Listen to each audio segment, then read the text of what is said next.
is so special? About an old woman that you clap so loud. Hey, ça va comme ça, c'est mieux. Ça va mieux, comme un roi, quoi. Tcha, big king. Where is your wife? Over there. Oh, you're hiding. I was thinking this is her, but it's not it. And then they look similar. So for Israel, no. No, Colombia. Colombia is similar here. All people are similar to me. I have too many children. I have no idea where you come from. Oh my God. No husband, only children. Lot of children. Cha cha cha. Okay. Many days now, I read you many stories about monks. Yeah? Yeah. Then I also praise the monks for, having great merit. I even give my clothes to them. I worry because they didn't have monks' clothes. They just wear your clothes, and then they wanted to become official. So they shave their head, and then my assistant come to tell me, Master, they're all shaving their heads now. I said, why? Why do that now? But they have been nuns for 17 years or more. It's only one or less, because from SMTV, but the rest are 16, 17 years ever since I make the little temple in Yongdong for them. That's, my God, 17 years. Wow, and they still look very young. The young nuns, and beautiful people. And they go out work every day, work like usual, like people. And I heard that the farmers around them, the farmer owners around their temple where they're working, are very happy with them. They like them, they prefer them, because they work honestly and fast and not complaining, Good people, good vibrations, so they hire them all the time. Very busy. If you guys have no job, become monk, and I follow them, and you're immediately welcome in Korea. In a gardening job, fruit trees and stuff like that. Yeah. The man and woman, nuns and monks are working there. So they take care of themselves. Okay, if anybody become monks and nuns like that, I don't mind. Just all welcome. Go take care of yourself. In the Buddha time, you can go begging, and this time you go work. No problem. Then I don't need to worry about where you're staying, what I have to do for you. I give them all my clothes. Korean nuns, I just had it. I didn't have chance to wear them all yet. And then I thought I could be a monk at home at least, and now I can't. What kind of luck I have. Why you have to shave your head just now and all my clothes are gone? I was worried, too small for them, but I said, try. Bring in there and try, and it's okay, huh? All of it's okay, right? Yeah, wonderful. In Korea, do you have enough? Oh, I gave a lot of money. You can use some, okay? Yeah. So you can divide, each one and take home and put together or in the bank, and then for extra some time when you cannot work, and some older people, by medicine, it will last a long time. Yeah. If not enough, I will offer more later, okay? Up to now, mostly I talk to you about monks and nuns. But in the Buddha's time, it's different, okay?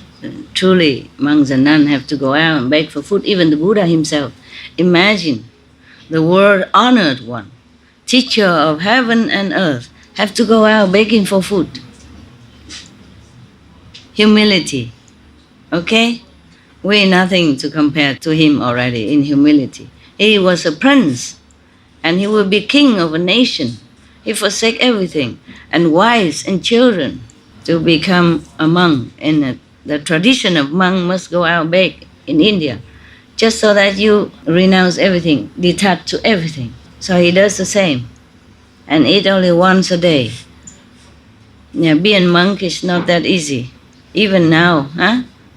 You have to deny many things, self-denial. And when you're old, because you live alone, maybe nobody take care of you. If you are like ascetic monks, you live in the forest, when you get older, nobody take care. So it's not like, okay, same. It's not same, okay? But I don't mean that you lay people are bad or worse. Not necessarily, okay? Not necessarily. Because it all depends on the heart, but that's their way. You know, they chose to live that way, ascetic way. It's wonderful also. Understand? I also wish to live like that. But for one person, maybe if you guys give me too much hard time, I go to work in the field there with them hiding there. You wouldn't be able to think that I'm there. I go plow the field, earn some money, go home, eat. And then don't care about anybody. That would be, a good life. Yeah, for me. Yeah. But being monks or nuns, you have to really pay attention to the Dharma, to meditation. Yeah. So don't work too hard. Work enough to earn money only. Put in the bank and the interest. Yeah. The money I gave can put it in the bank in a high interest rate, and every month take out something for medicine or an extra, dentist, whatever. Okay. Yeah, extra. What I mean is then they live together is not bad, but some live in the forest alone and all that. When you're old, nobody take care of you. Because when you renounce everything, you have no father, mother, your sister, brothers. It's mostly monks supposed to go out of the country even, but nowadays so difficult. The only country they can go out quickly is a neighboring country. Because they are like a peninsula, huh? Where do they go? Jump in the sea, go to Japan or something.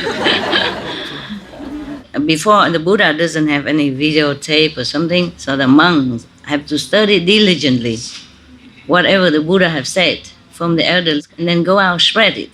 That's the only way before. Nowadays, I just sit here and then the whole world is watching. It's so convenient. I have to thank the technology of our time. We are very lucky people, fortunate. I mean, our technology is not tip-top yet, not the best yet, but still it affords us a lot of comfortable aeroplane, jump in a few hours, come see master. Yeah. Before, from Korea to come here, I don't know how many lifetime walking. So the Buddha in the old time, he also walked, just run around the small countries in India vicinity, huh? Because how long can a monk walk, especially thousands together, Yeah. So it was really a phenomenon. It was really a big sacrifice of the Buddha and the monk at that time to do all that, walking everywhere, to preach the Dharma, to save people. Yes. And nowadays it's different. We cannot go out begging and tell the whole monk 1 kilometer long the traffic that will kill us. They say, get out. Yeah. Even if you walk on the sidewalk, there'll be bicycle, motorcycle. You can't just walk like that.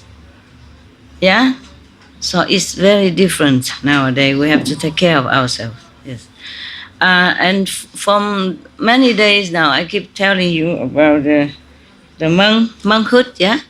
But not necessarily that you have to become a monk in order to reach enlightenment, high level, yeah? It's just they chose that way, the purified way. So we have to respect them. I don't just come in buddy, stuff like that, okay? Respect, okay? They chose that way. They chose their way of solitude, okay? Respect. Even though they go out to work, but they don't touchy-feely like you do. So it's okay. In the Buddha's time, there was a person named Vimalakirti. You heard of him? Vimalakirti, right? Yeah.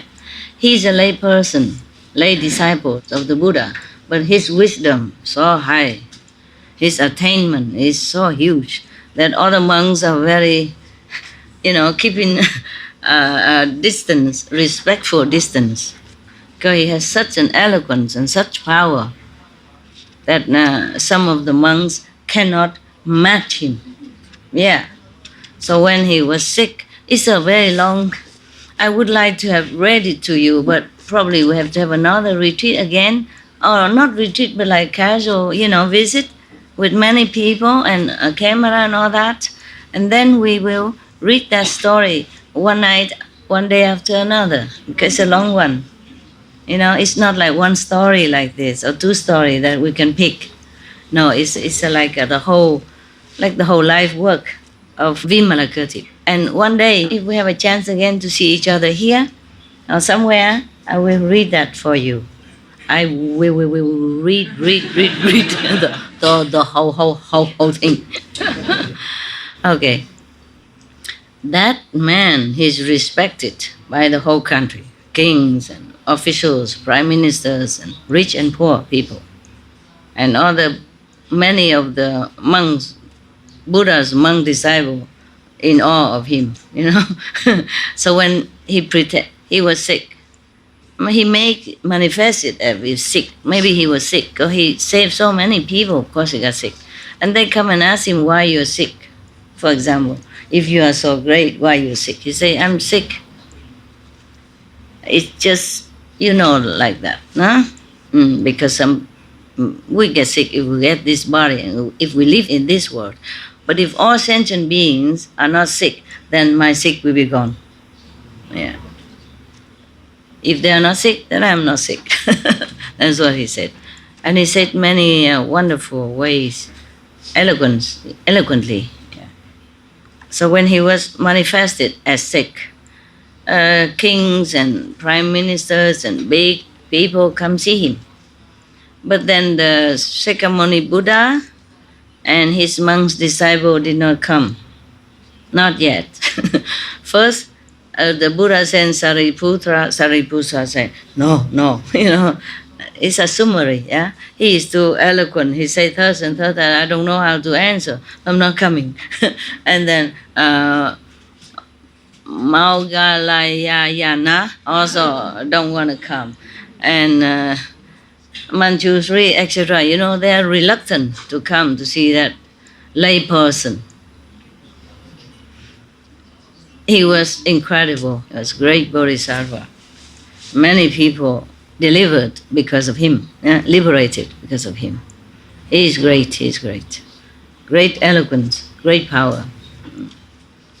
Sometimes the bodhisattvas are not born to be monks, but to be a lay person. So that it's doing different job. Sometimes they're born as prime minister, kings, merchants, virgin boy, virgin girl, or any. Like one in Bodhisattva, he manifests in different appearance. Sometimes as princess, things like that. For different affinity with beings on this planet. There are many other stories about the sacrifice of the Buddha, but I read you something relaxing for a change, okay? Yeah. All right. Here. This is a person, Tudak, how he's offering an ashram for the Buddha, okay? So you lay people also don't feel despair, just different choices, different choice. If you have an enlightened way of method, then you will also reach the high level. Depends on sincerity.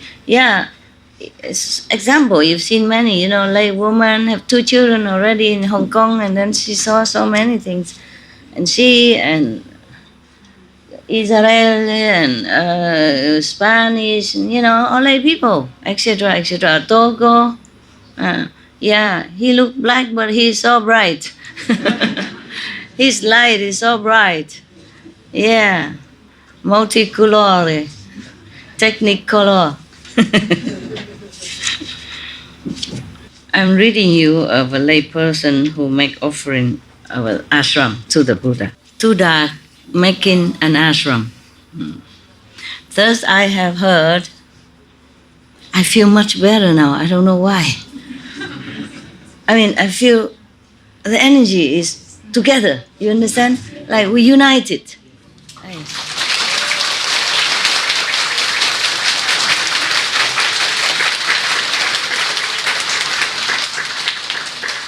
I have to thank you. I have to thank you. Sometimes the tree is growing all over. We have to trim a little bit. Okay? Yeah, I hate no one, even though I say I hate this kind of person, but I don't hate anyone. I just hate this kind of personality or behavior, maybe, because it's from Maya, yeah? But I hate no one. I love all of you, even the one I scolded or sent away. I love them all. And you can always count on me in any time of need. All the time, 24/7. All your life and the next life and the next life. I will always be with you. It doesn't matter who and what level you are, okay? Yeah. So don't misunderstand a lot. It just feels so light now, so happy. It just feels so wonderful. I feel like we are all one, you know, like.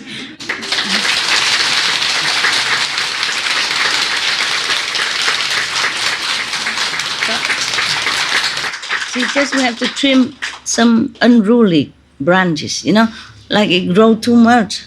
It doesn't grow inside the garden, it grows out into the street and you can't walk.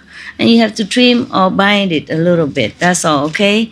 I feel really, really, if it's like this every day, I can sit forever with you.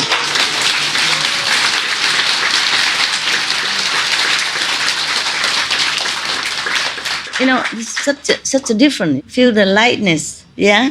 The non-biting, the not pulling, the not, snatching, not dragging. Just feel like you're so many people, but I don't feel any of the obstructive energy. I feel like none of you are here, but I know all of you are here. It feels no binding, no dragging. So wonderful. I thank all of you. I thank all of you.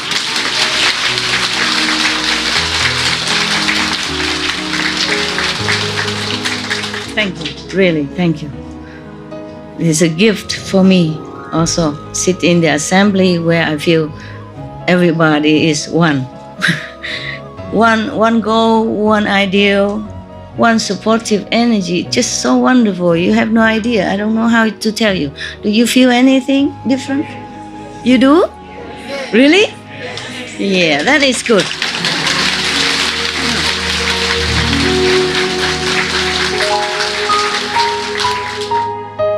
It just feels so light now, so happy. It just feels so wonderful. I feel like we are all one, you know, like.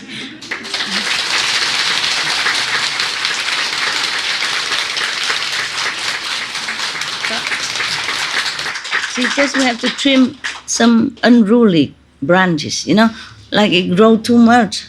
It doesn't grow inside the garden, it grows out into the street and you can't walk.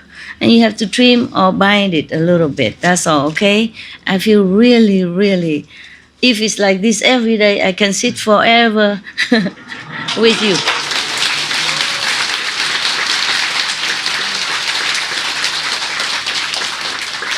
You know, it's such a difference. Feel the lightness, yeah?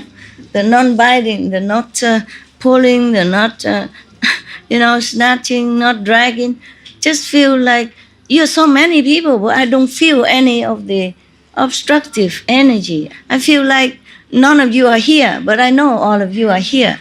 It feels no binding, no dragging. So wonderful. I thank all of you. I thank all of you.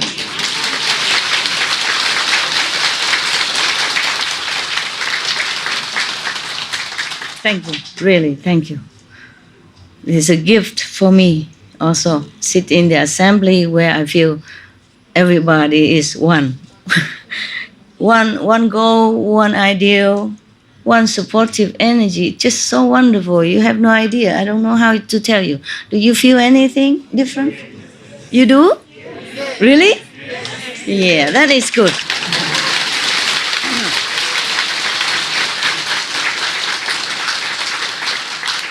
Then we understand each other.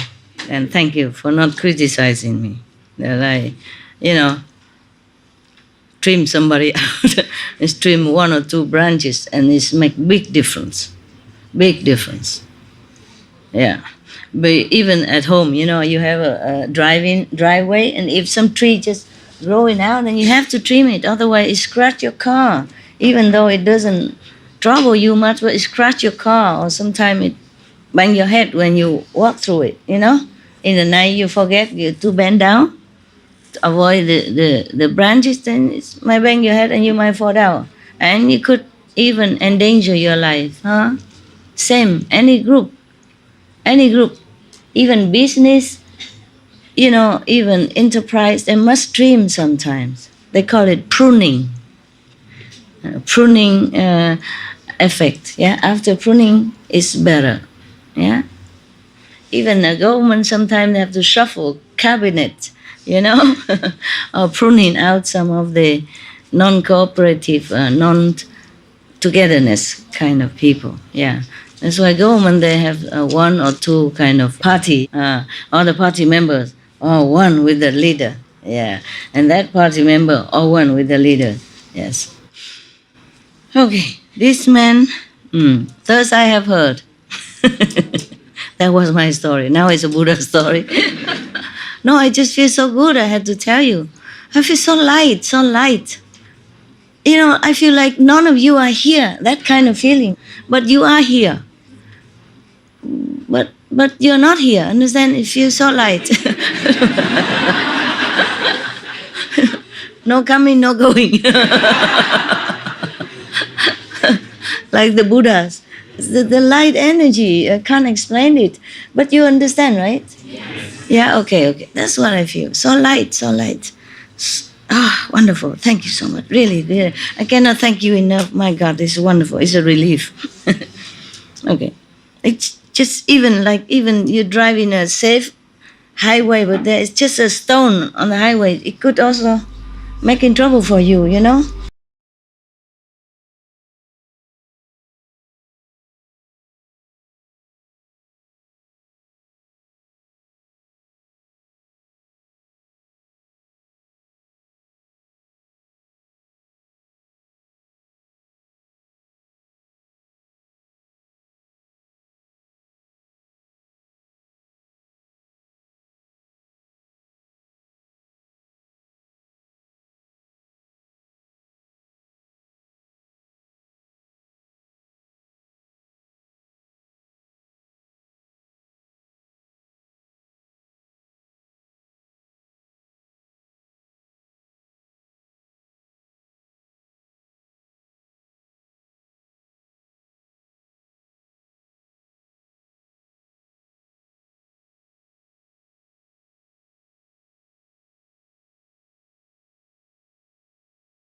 Okay, now at this time, the Buddha in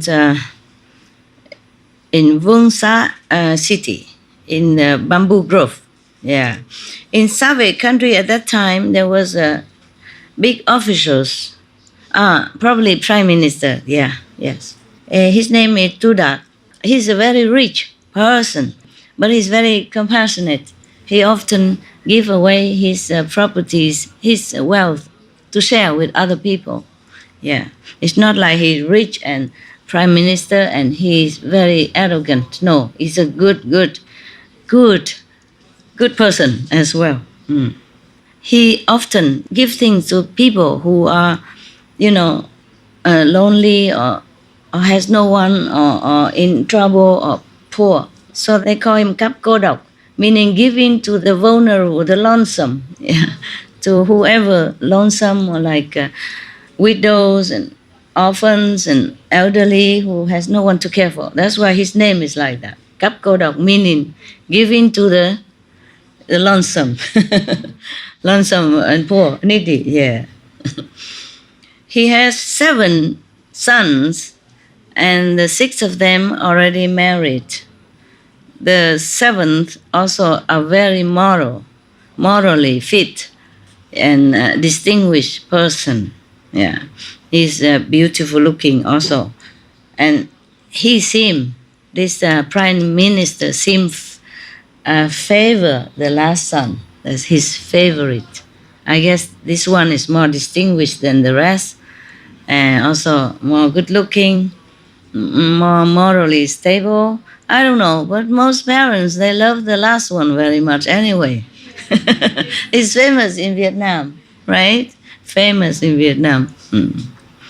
When I came back from England to visit my parents just before the war, and I got out just before the war finished, otherwise I got stuck there, and then probably you won't see me here. Probably I'm on one of the boats and sink in the sea, or maybe end up in Australian shore or China or wherever, who knows, yeah? I just got out just some days before it's closed, after the war finished, no one can just go out like that. My father, he couldn't come to see me that often. He came to Hong Kong, okay, but he couldn't go anywhere else.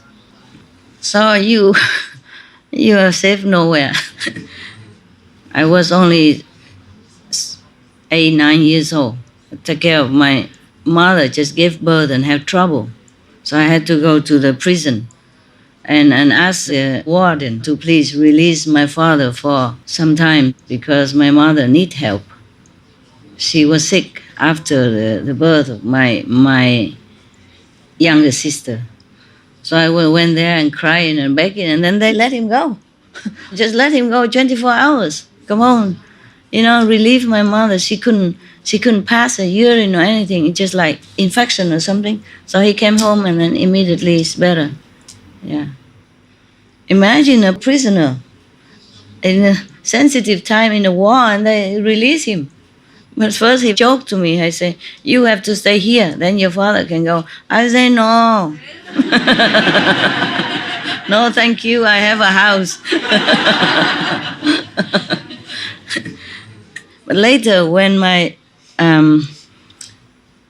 after we named my younger sister, the name of the warden of that prison, because he was so kind. He was very kind. He talked to me and, making joke and all that. Yeah. Then he let both of us go home immediately and come back next day. He trusted that much. And he let. Because first I stayed there and asked to see my father. They don't let me. So I just sit in front of the gate, crying and waiting. I'm not going nowhere. I said, I'm not going anywhere until I see my father. Because my mother's dying. I have nobody at home. I can't. My mother's dying. My sister, nobody take care. I must see my father. And then finally, later, many hours later, they let him come out. And then I asked the warden to release him, and then they did. Bless his soul. Yeah. So we named my sister, the name of this warden, even though that name is boyish, is manly. In Vietnam, we have different names. Woman, different name, a flower and, springtime, a blossom, but we don't name him his name is like one of our hero and became king of Vietnam, Quang Trung. Yeah, okay. And then that name is not a little millimeter feminine at all. That is macho 400%. But because my father, mother, very touched by the warden kindness, exceptional kindness. What kind of prisoner in Vietnam at that time, in the war, can go home just like that. No warranty of his return. No, just by trust. First, I don't want to let him, and then I just sit there and crying all day. Yeah, until the, almost very late afternoon. And then I got my father out. I was only 8, maybe, 9 years old, something like that. Yeah, I have to travel, with this kind of chup chup chup, tuk tuk tuk tuk tuk tuk. The scooter, but they have a little, they have thing behind to carry, and we sit there, and all this poisonous toxin fly into my nose, and I was sick and vomit and everything. And the road is bumpy, and you never know when you run onto a bomb, because that time is the war. Sometimes both sides, you never know who put bomb on the road. And sometimes the car just explode like that. Civilians, not soldiers. They do that, and sometimes they don't take it away because they thought the soldiers come in there or for some reason.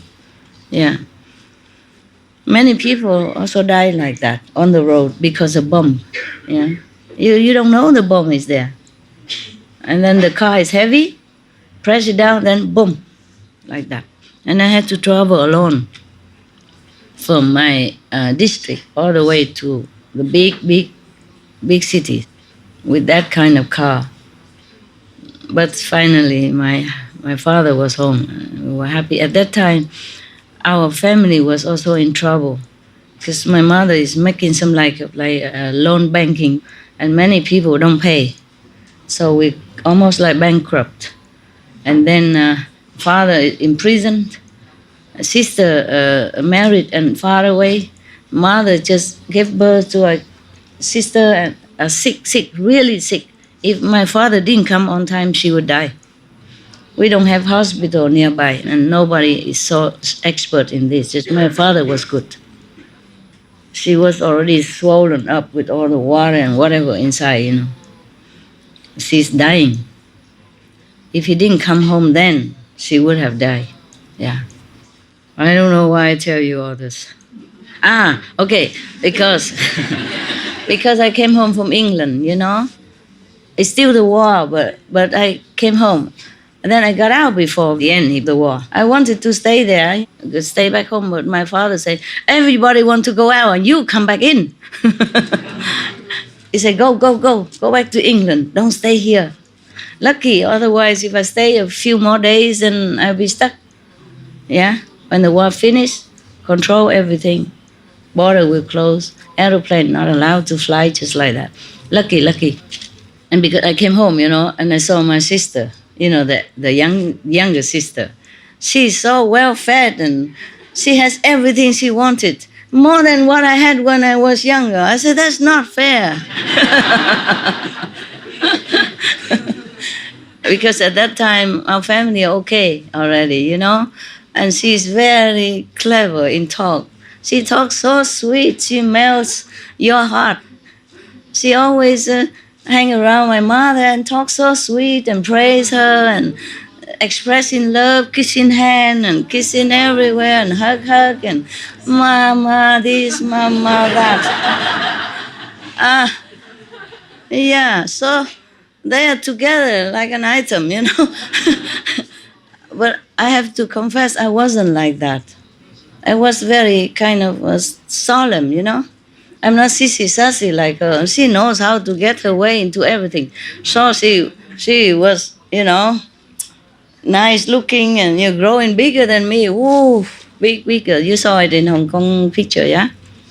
She's more well-fed than me and my elder sister. Good luck, lucky girl. We were both born in a time of war, and our family sometimes good, sometimes not. So both of us are not that lucky. But she also knows how to talk. I said, my God, I have never seen a daughter talk like this. I should have talked like that to my mom. Then probably I get everything I wanted. So we all gone away, so she's the only one at home, spoiled rotten. Yeah.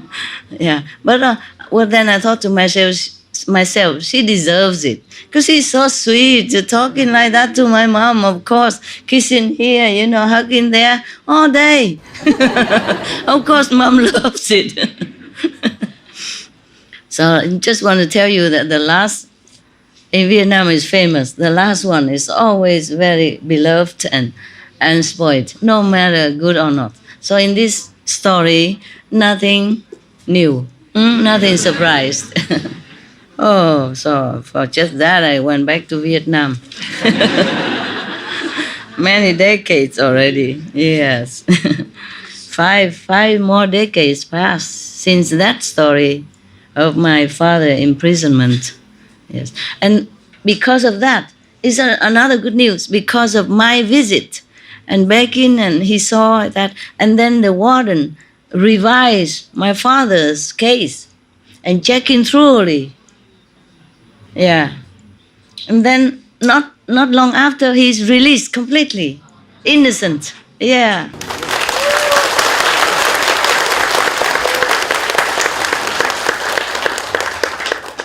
Because it came to his attention, He met me, he was really very loving to me. He talked lovingly. He said, if your father go, you must stay here. Like, I say, exchange prisoners. I say, no, thank you, I have a home. My mother is very sick. My sister, little, I must come home, please. So he said, okay. Make sure your father come back. Something like that. He was really kind, very kind. And after that, just some, how many, maybe 10 days after, my father completely clear the name, came home. It's very difficult, Yeah. Before that time, I was coming to the prison for my mother's sake, because she has to do business. I'm the one who visit my father often to bring some extra food for him, like some rice cover. The cover of the rice is full of vitamin B and all that, because in prison my mother thinks he needs it. Yeah. So he brings some natural food. So because they sleep on the floor and it's cold, and so my mother made some good food. And I am the one who keep bringing. Yeah. But that was the first time I saw the warden, and talked to him directly. Yes. That was wonderful. And then parents are very happy, I don't remember they say they're proud of me or anything. My parents are not very expressive. And I also didn't think about that. Now I thought about that. They should have said, I'm proud of you, no? Too late. Cannot say anymore. Yeah. In the West, we would do that, right? If it's your children, you would say, I'm proud of you, sweetheart, and hug. My parents are not that type, yes. My mother hugged me more often, father never. Confucius type. Detached. All right, let's go back to the last son of the prime minister of a Save country. The last one was his favorite. And now one of the Brahmin good friend come one day. And so the prime minister told him, friend, I have 7 children, but 6 of them already have family. Only the last one, not yet. I would like to ask you a favor. Please go and check really thoroughly to see which is a really good family daughter. Yeah, almost equal in status and good behavior, good moral standard, truly a virtuous girl. Yeah, and then ask if they marry my son for me. So, okay. And that he say, no problem. Also have to be, clean and pure and beautiful looking. He has a lot of conditions. I hope he find one. Beautiful and talented, know how to take care of the house, and moral and pure. educated and filial and polite and blah, blah, blah, blah. I don't think I fit this description. Lucky I wasn't there at that time. All right, so the Brahman friend said, no problemo. Consider it's done, because I know many people anyway.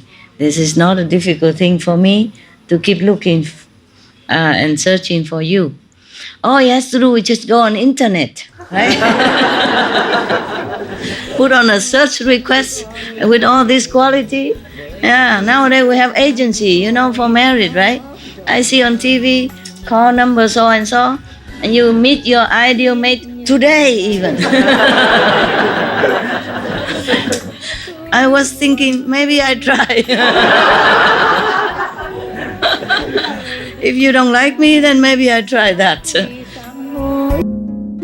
So one time, this Brahman friend went around in Vương city.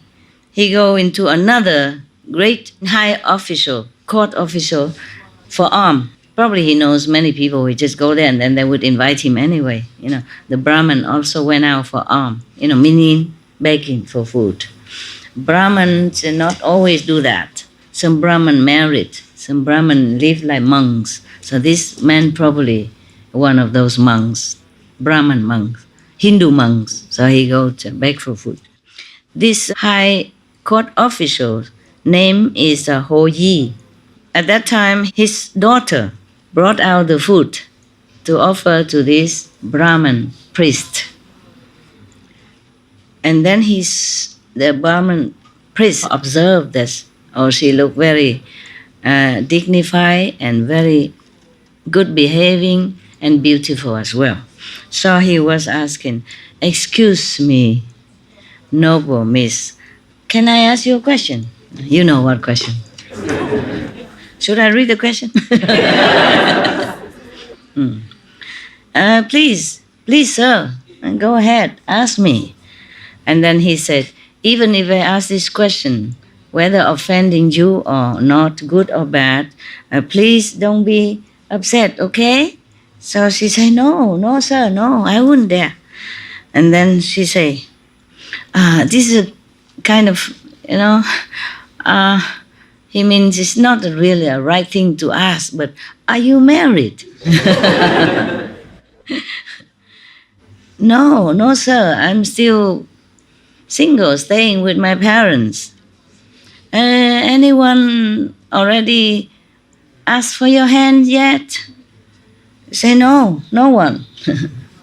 So, great official, is he home today? Mean your father, is he home today?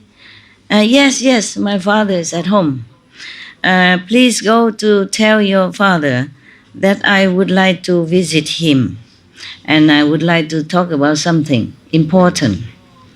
So she came in and say, Father, outside there's a Brahman who want to see you for something important.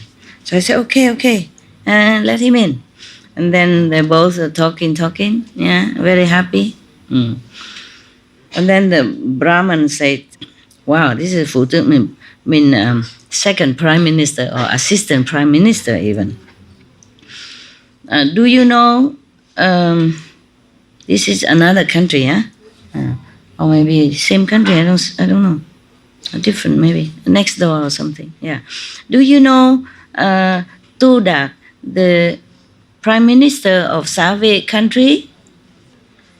He said, no, I have never seen him, but I heard of his good name. Second prime minister, yeah? Or maybe assistant prime minister, yeah? Vice prime minister. Oh, this Tu Dak person in Save country is the richest person in that land. He has one last son. Beautiful, intelligent. In the future, he probably be someone very, very great name and position. So I have accepted his request to look for a bride for him, a wife for him. Yeah. But I went everywhere, many places, but I haven't seen one suitable. Mm. Today, coincidentally, I saw your daughter. Yeah. And I think she is exceptionally above the rest, above other women in virtues and behavior and, the way she carry herself. Yeah. Very dignity. Yeah. I would like to ask you for your daughter to marry the Prime Minister's son. Would you agree to that? Ah, no problem. If it's the Tudak Prime Minister, then I agree immediately. Yes. I thought I read this story. I did? Or is it similar? Similar, huh? Man, they all married the Prime Minister. It's too many. Okay. So he come home and wrote a letter to send it to the Prime Minister, Tudak. And then when Tudak, the Prime Minister, received the letter, he came in and said to the king, Your Majesty, I have something to do in Save country. In Save? Probably city. They got all confusing. I thought it's a different country. Okay, I have something to do. Could you please give me a few days vacation? What are you going to do there? He say, let me think, where was that country?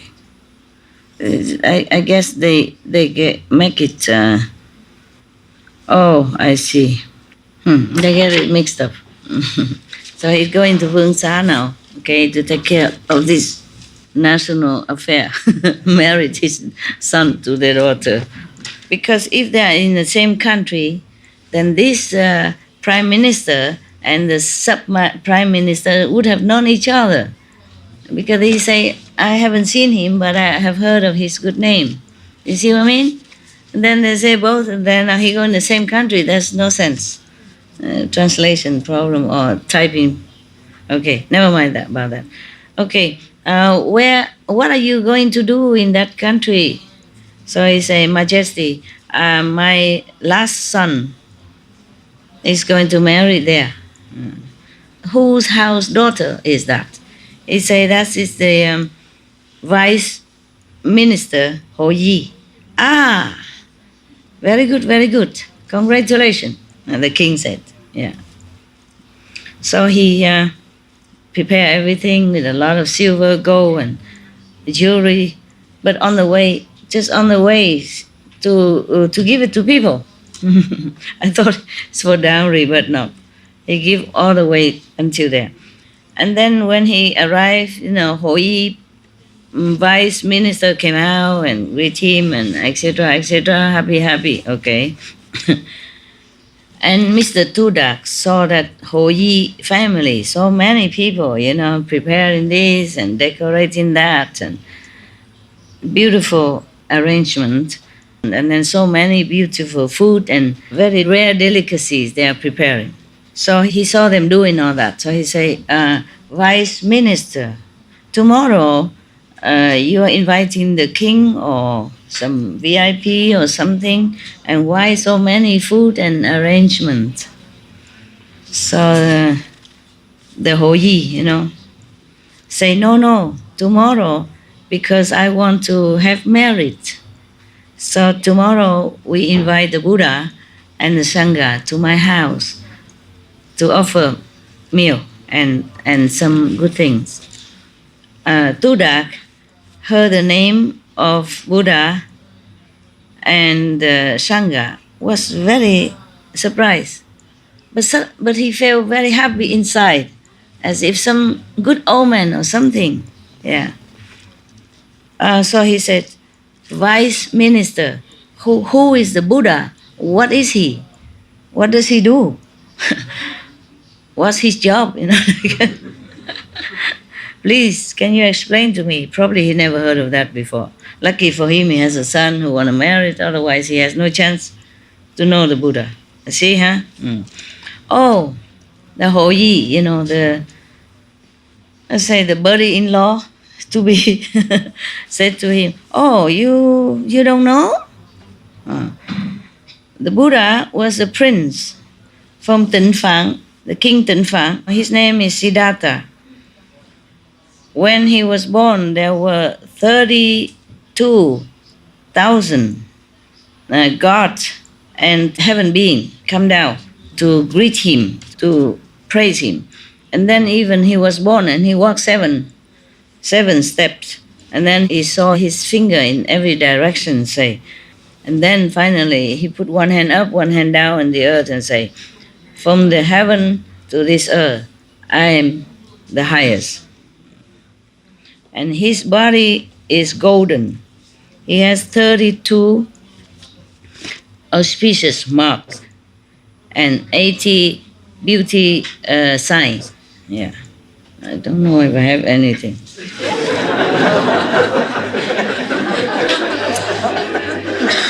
So disappointed.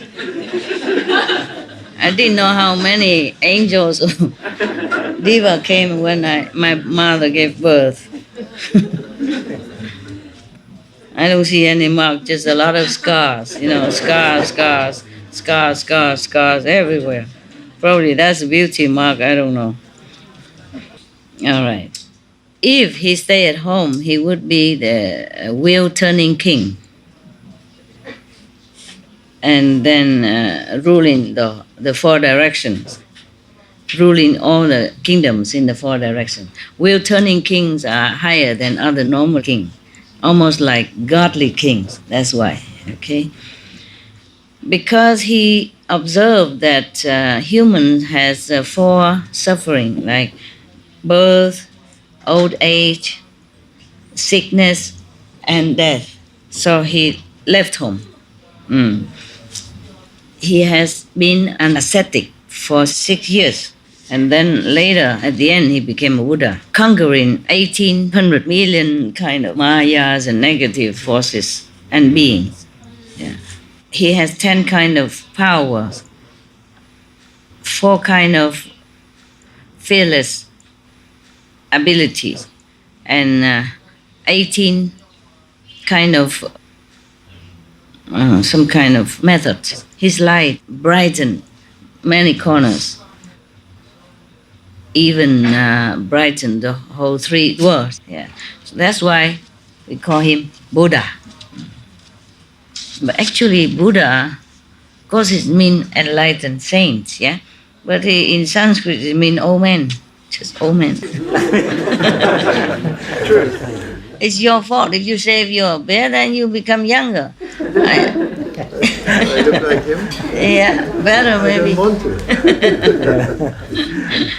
Okay.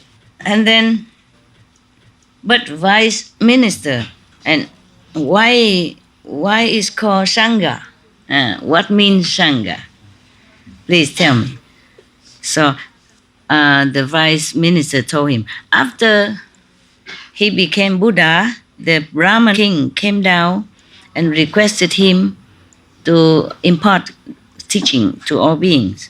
And after the Buddha accepted that invitation, he went to the deer park in Balanai country, Varanasi, I think. Yeah, in deer park. I visited that area. And then he stayed there and preached the 4 marvelous ways to deliver yourself and others from suffering. Yeah. So at that time, 5 persons, the first 5 persons became arhat. Yeah, finished all their karma in this lifetime. And then there's many praise in what the arahant is like. Like he has 6 magical powers, 4 fulfilling powers, 7. I told you he likes number. Yeah. 7 enlightening way, and 8 good path, like 8 good virtues. Yeah. And then wherever they go in the sky, there were 80,000 people in the sky. At that time, 80,000 people from the heaven has attained also some middle degree of enlightenment. And then countless of being, awakened to aspire to Buddhahood. After that, the Buddha saved Udbekajip 1,000 person, the group of that. Yeah. Any group has a leader.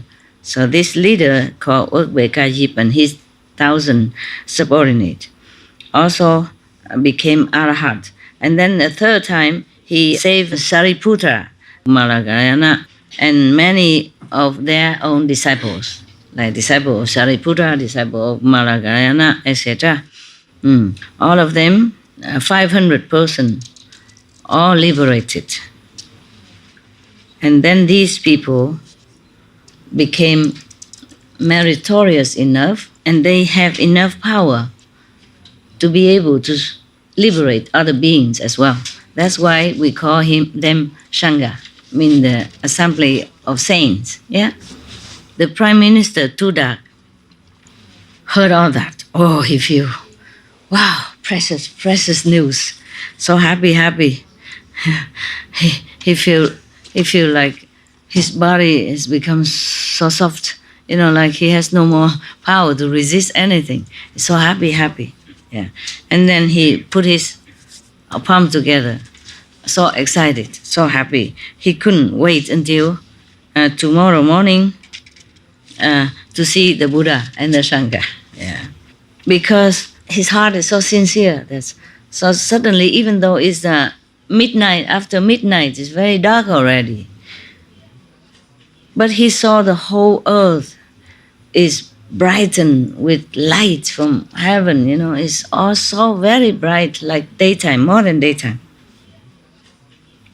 Therefore, he's even more and more happy and believe in the Buddha. And then he doesn't wait until morning. He went all the way to Layuki country to find the Buddha. Yeah.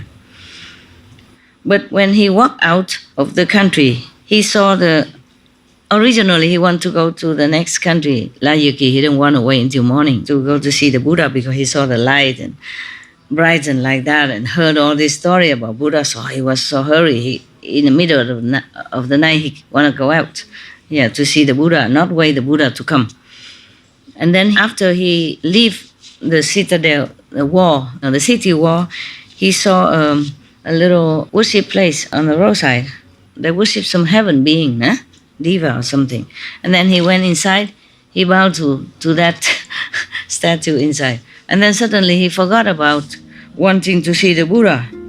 He doesn't feel desire to see the Buddha anymore. And then suddenly the whole earth become darkened again, so dark. And he was so scared, maybe animals or ferocious thing will kill him. So he don't dare. He don't dare to continue. So he planned to go back inside the city and wait until tomorrow morning. After that, the Buddha saved Udbekajip 1,000 person, the group of that. Yeah. Any group has a leader. So this leader called Udbekajip and his 1,000 subordinates also became Arahat. And then the third time, he saved Sariputra, Malagayana, and many of their own disciples, like disciple of Sariputra, disciple of Malagayana, etc. All of them, 500 persons, all liberated. And then these people became meritorious enough, and they have enough power to be able to liberate other beings as well. That's why we call them Sangha, mean the assembly of saints. Yeah. The Prime Minister Tudak heard all that. Oh, he feel, wow, precious news. So happy. he feel like his body has become so soft, like he has no more power to resist anything. So happy. Yeah. And then he put his palm together, so excited, so happy. He couldn't wait until tomorrow morning to see the Buddha and the Sangha. Yeah. because his heart is so sincere. So suddenly, even though it's midnight, after midnight, it's very dark already. But he saw the whole earth is brightened with light from heaven, it's all so very bright, like daytime, more than daytime. Therefore, he's even more and more happy and believe in the Buddha. And then he doesn't wait until morning. He went all the way to Layuki country to find the Buddha. Yeah. But when he walked out of the country, he saw originally he wanted to go to the next country, Layuki. He didn't want to wait until morning to go to see the Buddha because he saw the light and brightened like that and heard all this story about Buddha. So he was so hurry. In the middle of the night, he wanted to go out, to see the Buddha, not wait the Buddha to come. And then after he leave the citadel, the city wall, he saw a little worship place on the roadside. They worship some heaven being, Diva or something. And then he went inside, he bowed to that statue inside. And then suddenly he forgot about wanting to see the Buddha. He doesn't feel desire to see the Buddha anymore. And then suddenly the whole earth become darkened again, so dark. And he was so scared, maybe animals or ferocious thing will kill him. So he don't dare. He don't dare to continue. So he planned to go back inside the city and wait until tomorrow morning. Lucky for him, he had a very good friend, already died, but he born into one of the high heaven. So he looked down, he saw him feeling so repentant. So he flew down, he manifested himself in front of him as a human being. And he said to him, lay believer, do not feel so repentant, don't feel so sorry. If you go to see the Buddha, you will have immeasurable merit, comparable to 100 of the cart with full of jewelry and precious things. Even if you just walk one step toward the Buddha, it's more than that, more than 100 cart of jewelry and precious. If you go to see the world honor one, even you become more meritorious than cannot even talk about. Okay, lay believer, just go to see the Buddha. Do not retreat. Because even if this lifetime you have 100 elephants that carry all the treasure for you, it's not even comparable to one step going toward the Buddha direction to see him. So if he walk many steps, then many elephants, comparable. Just one step, and if 100 elephants carry a lot of full of precious stone, still cannot compare already. And then the merit even more than that I cannot count. You go now, believer, go, follower, go. Do not retreat, do not feel worry. Even if you have the whole treasures of all this planet put together for you, it's still not comparable to walking one step toward where the Buddha stays and visit him. Even then, the merits even more than that I cannot compare and count for you. Do not retreat, do not feel worried, do not return, go, etc., etc. The merit will be multifold, billion times than what I have just told you. Okay. The Buddha Prime Minister heard that. Oh, happy. And even suddenly his desire to see the Buddha and his respect and love come back to him. And then the light brightened the whole planet again, so he can see everywhere and not afraid. Because of his heart, you see, First he changed, he wanted, and then it's brightened everywhere for him. And then his desire to see Buddha dwindled because he bowed to some of the local gods somewhere. And then everything become dark. And then now he wants to see the Buddha again sincerely. So the earth brighten again. This guy, this so off, on, like turn on, turn off, turn on, turn off. It seemed like that. I heard that one person, I'm not trying to advertise anything. One of your brother from Taiwan, he told me, personally, with a couple of other people with me at that time, I don't remember whom. Yeah, he said one sister went to Sihu, looking at this jewelry section, and she liked something very much, one of the armband or something, and she kept looking. And then the one take care of the jewelry said, just try it on, you don't have to buy, try it on. Okay. And then she said, it's not, I don't know if I can buy. I said, just try, no problem, don't have to buy. Then she put it on. And then this person, he's one of the Chinese medical doctor, Chinese, not Western. There's some chiropractic and all that. He and his friend next to him saw that her body from the toe on go all the way, gently they change, brighten, light all over, from here down up to here. And then it's up to here, when it's up to here, she suddenly take that band off, and then the light stopped right there. So this chiropractor, he told his friend, you saw that? And the friend also saw it. He said, yeah, stuck. So funny. Stuck. And he just said one, stuck. He said in English. All the while he told me a story in Chinese, but then when he talked about the friend says stuck, he said it in English. So very cute. His friend said, yeah, I saw that, stuck.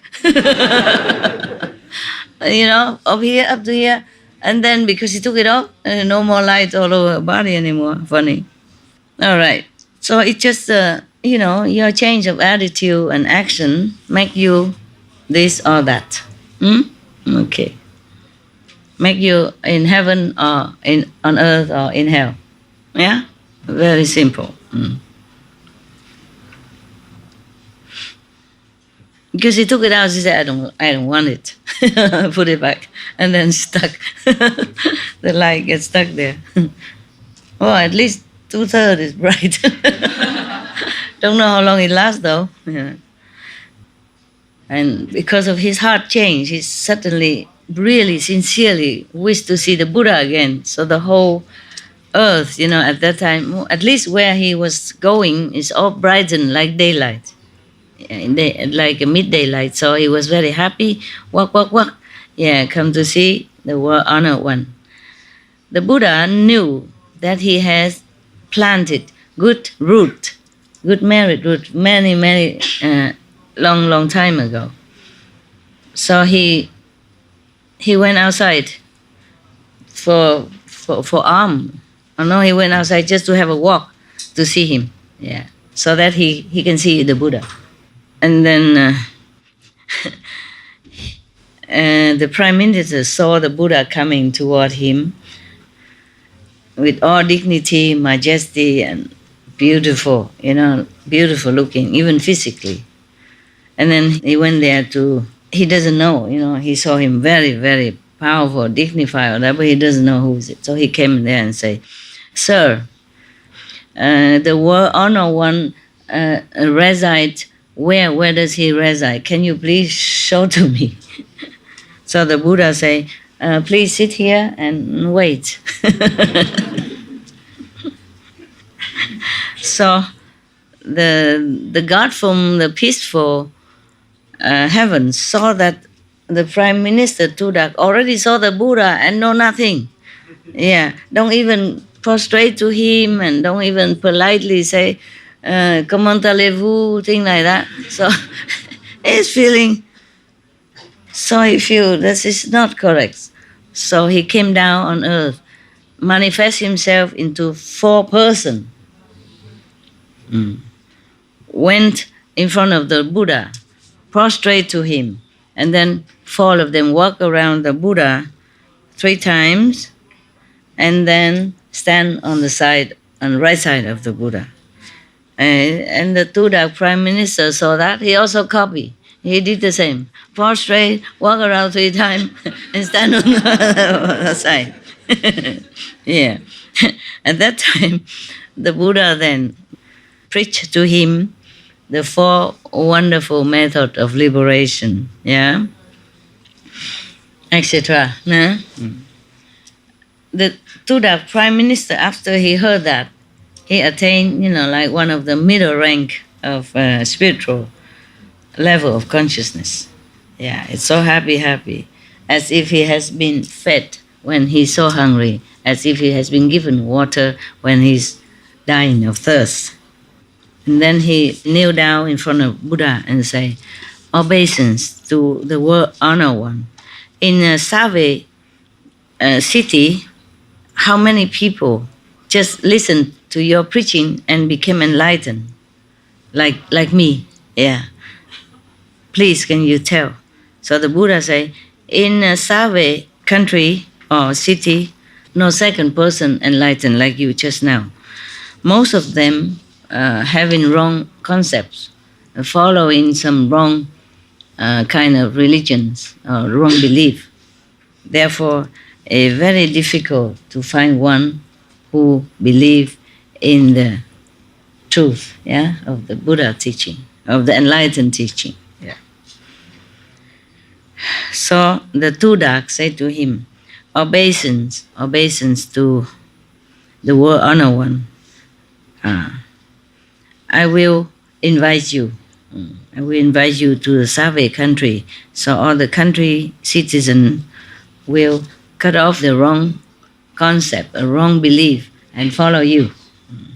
The Buddha say, being a monk, being a renunciate monk, we cannot stay mixed together with lay people.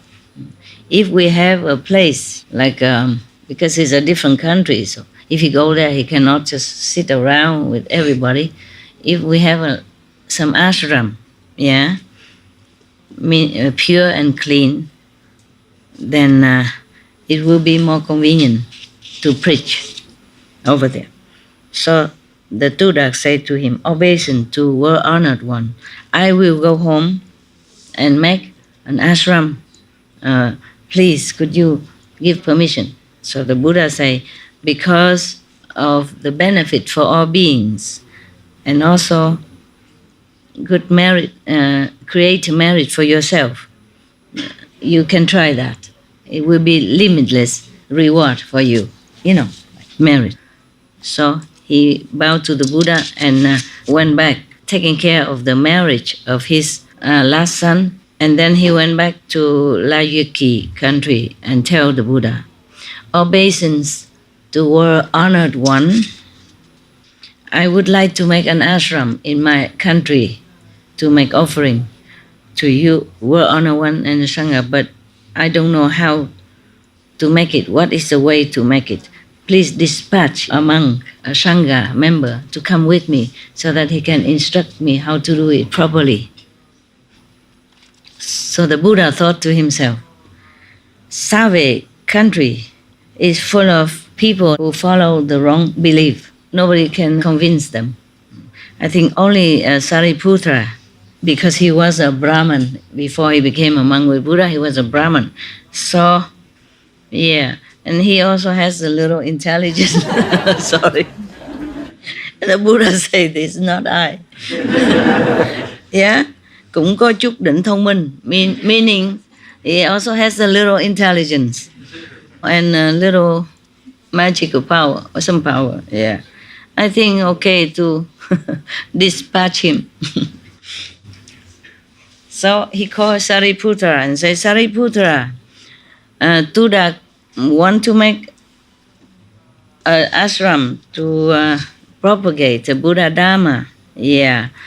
to lead all beings there to turn to the right path in a Soviet country, so that he can invite me there to preach for Dharma. But he doesn't know how to do it, doesn't know in which way is the more correct way to do it. So you go there and help him to build the ashram. So Sariputra say, yeah, obeisance to the Buddha, I go. And to that, asked the Sariputra, oh, it's a long story. I knew the story more or less, but I didn't remember it was so long. Yeah, when I read alone, I don't have to read, you see? And I had a lot of time. I choose when I have time to read, so it didn't feel long. And now here, all of you with open mouth, open eyes, open ears. I look at all of them. Yeah, some of them open mouth all the time. You listen with your ear while you open your mouth.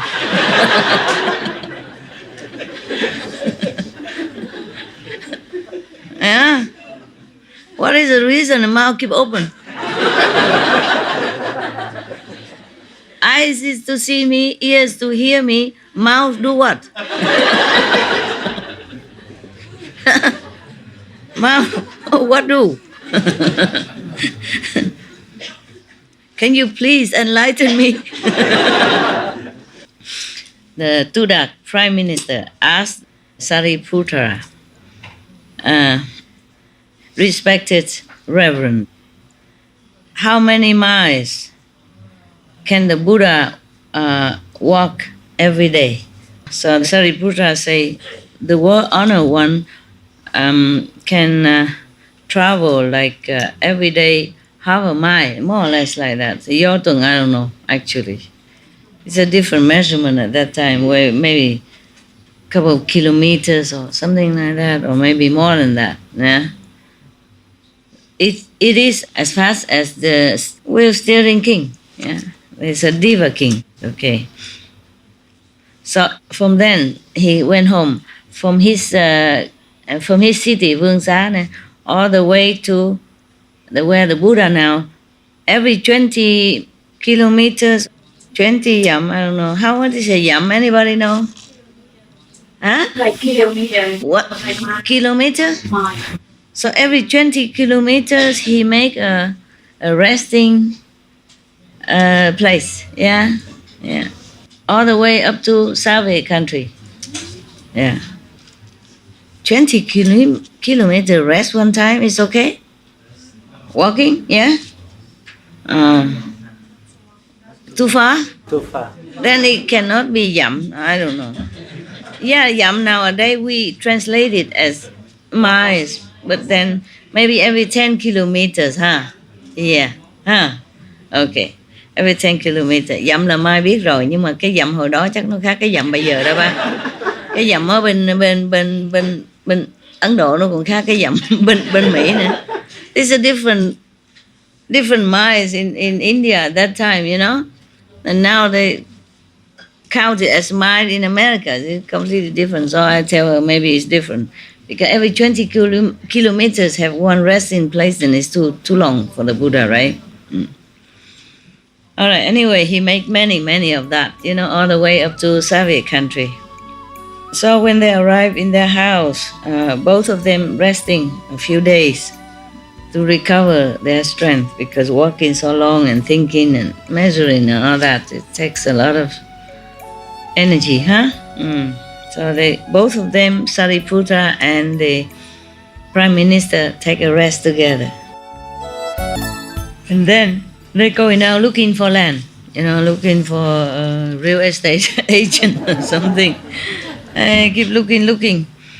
Both of them went the whole country, haven't seen anything anywhere suitable except the park garden of Prince Kida.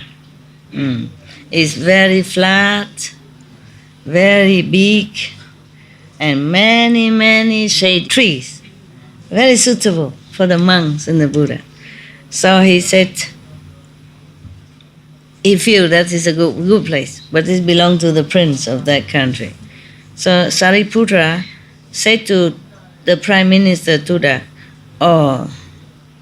This one is good because a lot of trees, a lot of shade, and it's not very near a noisy, dusty city. But it's also not too far. If because it's too far, then it's very inconvenient for the monks to go begging for alms. If it's too near the city, then it's too noisy. It's difficult for them to concentrate, distracted, So very difficult to meditate. So because I read the Vietnamese, I want to speak in Vietnamese here. So my tongue is just kind of undecided. Yeah, twisting. So the Prime Minister went to the prince and said, Your Royal Highness, I have a lot of lands and garden and property, but there's not good enough for an ashram to invite the Buddha to our country to preach, yes, so that all our citizens have benefit. We went everywhere. We saw only your garden. It's the best. It's very big and a lot of trees and very cool and shady. Yeah. I would like to buy this garden from you to make an ashram for the Buddha. Will your Highness agree? So the prince laughed. I have no need of selling anything. You know that?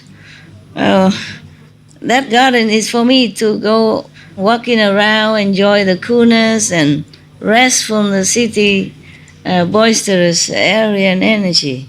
I'm not selling anything. So 2-3 times, 3-4 times the Prime Minister begging and talking and very, very humbly and sweetly and gently and politely. And then reluctantly, the prince don't know what to do, so he just make a very high price, thinking that that's it, then I will get rid of this man forever. So he said to him, just want him to go away, so he put the price very high. All right then. If Prime Minister want to buy my garden, then you have to bring gold here and pave all the whole garden, not even 1 millimeter without, lacking gold. Then I sell it to you. Imagine? Okay. Oh, only that you want? Then immediately I pay. Thank you very much. You promise? You cannot go back on your word. And then the prince said, I was just joking. I no one selling nothing. Why? Why I want to sell it? I like the garden. It's for my rest. It's for my leisure time. No? So Tudak say, you are a Royal Highness, Prince of the whole country. You can't go back on your word. If you promise me and then you go back on your word, how are you going to rule our country in the future? Who will believe you? Who will trust you? All the whole country will know this. Oh. And then the prince didn't say anything. Prime Minister already planned that if he doesn't sell, he's going to sue him. Sue the prince. Wow, at that time we already have this system. Yeah? Democracy. The friend from the peaceful heaven saw that, and he worried that because he's a prince, even if the Prime Minister sue him, he might not get the fair treatment, fair judgment. So he manifests himself in front of the prince and said, Your Royal Highness, the rule is that a prince cannot go back on his promise. You cannot tell lie. Yeah. You already promised, you must keep it. So, because of the power of the devas from the peaceful heaven, so the prince Feel okay. Change his mind, He said, all right, okay, I'm happy to sell it to you. Tudak, very happy, run back to his house and tell his servants, his household worker, to bring many elephants and carry a lot of gold back and forth, and paving the whole garden. And then only 80 minutes, more than 80 moments, maybe 80 minutes, something like that. The whole garden is already paved with pure gold. But there's only one place, except one place with many trees.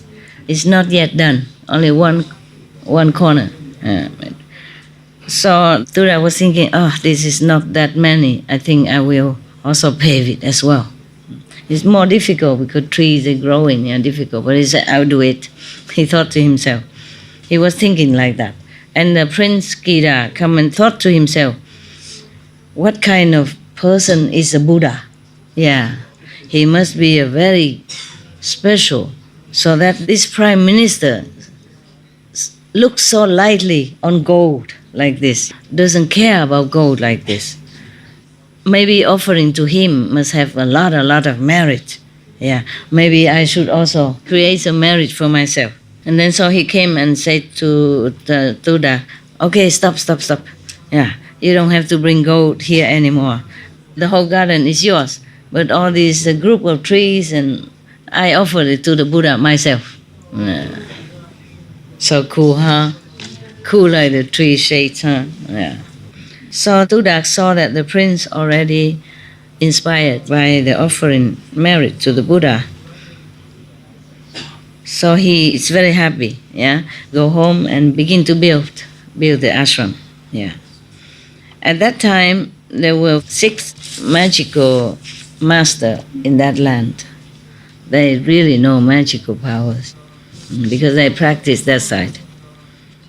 When he heard that Tudak, Prime Minister, built the ashram for the Buddha and to bring him there to preach, so both 6 of them came to the king and said to the king, Your Majesty, Tudak, a nobleman, bought the forest from the prince and then making ashram now, wanting to bring Kodam here.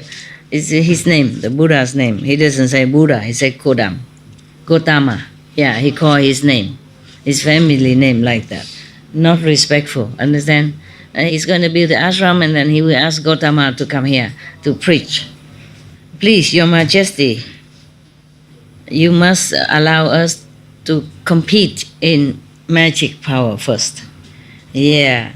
If he win, then okay, we let him build it. Yeah. Nowadays, the Gotama and his monks are in the survey. Yeah. And then we are here. So the king asked Tudak, Prime Minister, into his palace and asked, Tudak, the 6 masters said you bought the forest and making ashram to bring Gotama monk here to preach. Is that correct? Prime Minister said, Yes, Your Majesty, it's true. Please forgive me.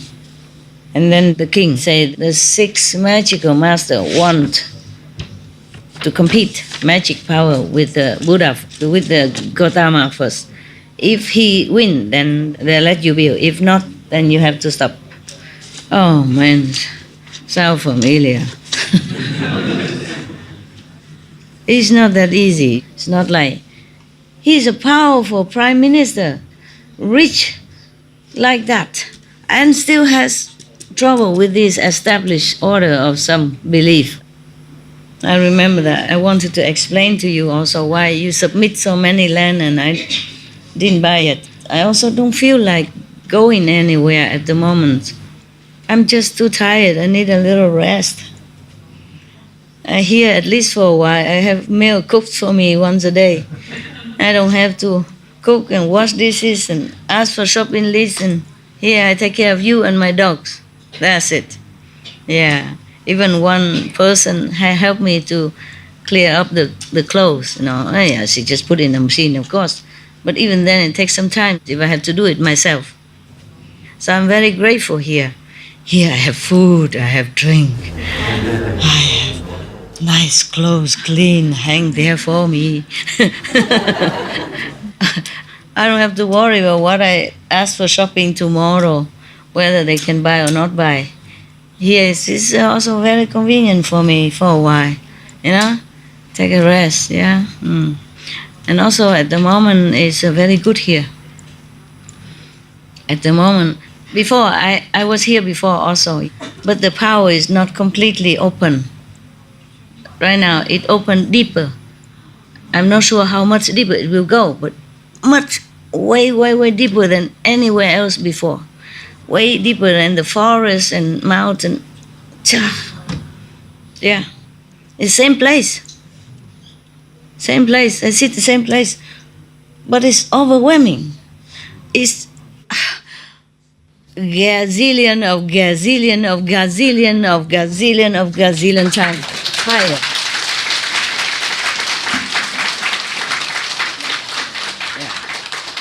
But of course, I had to go through mountains and rivers, to train the body also, and the mind and the spirit. Everything have to coordinate in order to receive higher power. So it took time, of course, Yeah, but still, I'm taking a rest here. I'm happy that I can see you at the same time that I can meditate also.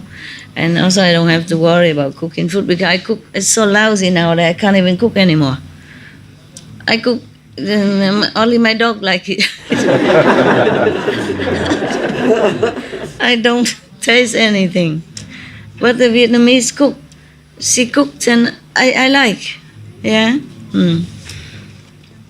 You cook today is enough for tomorrow. Tomorrow you take a rest, okay?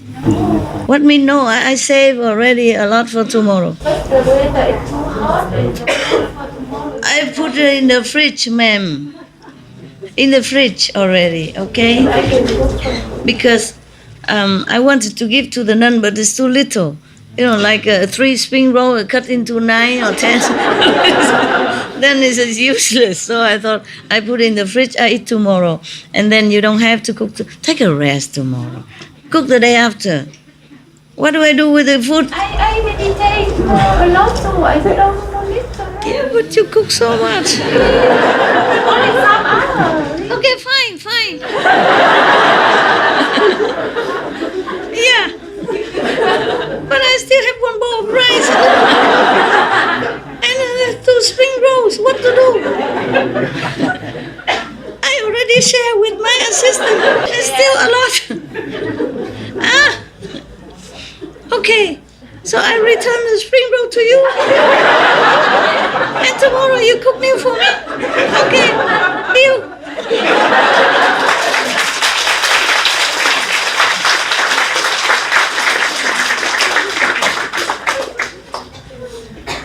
Cảm ơn nha. Thank you very much. But you have to go home, children? No? I can stay longer. Until 8th August? Yeah, No? end of now. I'm 31. End of August. Oh, it's not many days, just a few more days. Right? No. 2 more weeks. 2 weeks? Oh. My God. We need a bigger chair soon, Bigger door, bigger staircase. My God, I'm trying to control myself. You really cook good. But I noticed that if somebody else cook for me, then it tastes better. If I cook for myself, I'm too lazy. I'm thinking too much of other things. Namo Amitabha Buddha, and then salt, pepper.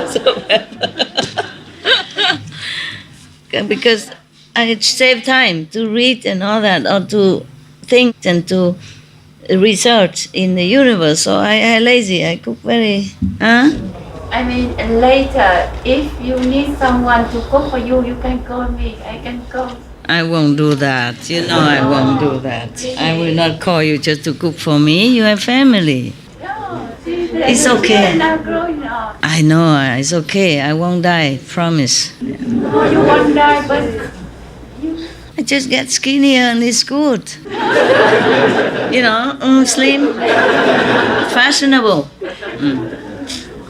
Thank you. No, you have family, okay? I don't want to trouble you. You stay by yourself, it's okay, but I will not call you. Just come here, cook for me. No, I won't do such thing. I mean, yeah, sometimes you need someone to cook for you. Why not? We are your children. We have to take care of you. I cannot do that. I'm not used to calling somebody to come to cook for me. I cook myself. You cook yourself, I cook myself. Cook your children, okay? All right. Thank you anyway, okay? It's okay. If I stay here, there will always be somebody, Chinese or Vietnamese, whoever stays, if they like to cook, they cook. You don't worry about that. You take care of your children, okay? Even I've been cooking for myself all this time. I'm alive, you see? Just don't taste good, but that means then I slim down. Yeah? There are two things. If a good food, then I enjoy, but you know, it's extrally, you know, and I blame all the people make the trousers too tight. But if it's not taste good like the way I cook, you know, so lazy and so seldom, then I slim down, also good, you see? Either you taste good and get fat, or you taste not good and you look good. You know? Yeah, either way it's good, you see? Taste good or look good. See that? Yeah. I'm already old, and if I'm fat also, then oh my God. No chance. No second chance. I'm still young, you know. Okay. My God.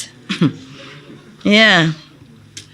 It's good, don't tell everybody, okay? I'm just making fun of myself, but I'm only become a clown for you.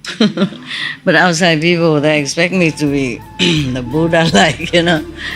I don't see the Buddha and Sangha laughing all the way in any sutra. So solemn, you know. And here we laughing every day, every time. Therefore, the king said to them, if your Buddha don't win these six magical masters, then the building of the ashram will stop. My God. Such a powerful, you know, even worldly power, prime minister, trusted by the king. Still the king listened to others, and what to do, huh? The king, huh? You know, you cannot side one side or another beside the six. The six magical power, they're kind of king's master, you know, king's teacher, and been famous long time already. You know, in that country, they follow them. So the Buddha is like a new plant seedling there, if he ever go. Yeah, Buddha, you know, already famous in neighboring countries, and have thousands of monks with him, and countless of followers in his country already. His name is spreading far and wide already, and he was a prince. Understand? People respect him more. And I am nobody. And even refugees, Vietnamese refugees, famous for nothing. Famous for nothing. And a woman in this world. And a big woman as this, you know, as that. I have no family. I mean, my family, okay, but it's not like I have support, family support. And I don't even have a husband for support. I lost everything. I have nothing. I have nothing to rely on, to lean on, or to kind of have a base or something. When I first came out, I have nothing. And I still don't have anything except you, the beautiful people. I was going to say children, but then I feel too old. My children have birth already. So I stop. I say, beautiful people. People will look at me and say, are you a centenarian? More than 100 years old already or something? That's why even Buddha had so much problem, you see, at that time. And that time people still purer than now, more vegetarian, not too much competition. And Indian, more tolerant. In India, there's no country that's more tolerant than India, still now. They let everybody worship anybody. Even stones, worship rats, worship snakes. Nobody saying anything to anybody. You worship whom you want. Truly, there are temples for snakes, temple for rats. And they always pray for the rat to bless them and eat the blessed food, blessed drink from the rat, left over, 1,000 of rats in that temple. Everybody go and wish to be born as a rat, the next incarnation. You didn't read that or see that on TV also? Yes. Famous. Understand, India, no problem. Even then, the Buddha had so much trouble. Even with the prime minister backup, and still had that. Imagine me. Who am I here? Or who am I anywhere? Talking about woman and man equality, not yet.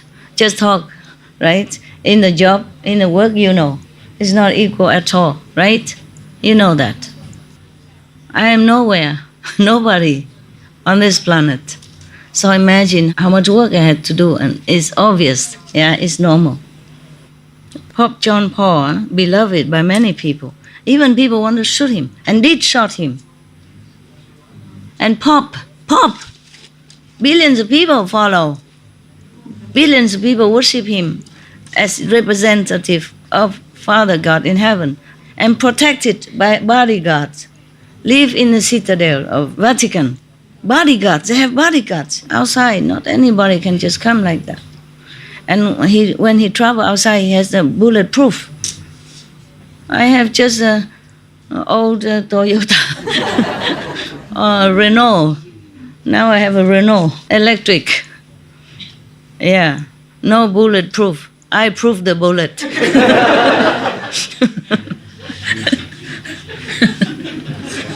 Now, and then the Prime Minister say to the king, okay, about the competition of magic power, I have to go back and ask the world-honored one, or his monk disciples, if they want to do it, or not, then I will come back and report to Your Majesty.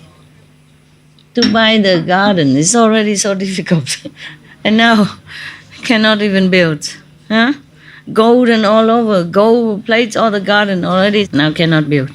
And then the Prime Minister, Tudak, was very sad.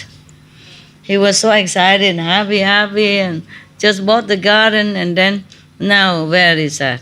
It sounds familiar to me. Oh, land, good, and then, oh no. Not again, no good, forget it. Next morning, Sariputra saw that the Prime Minister is very sad. So he asked him, why are you so sad today? Is there any obstruction about the ashram? So he said, respected Reverend, I don't know if we could even build an ashram here. That's why I'm very sad now. So Sariputra said, what is the matter? So he told him everything like that. The 6 magician, master of the land, want to compete magical power with the Buddha or the Buddha's disciples. If we win, then they let us free. Let us be. If not, then no chance.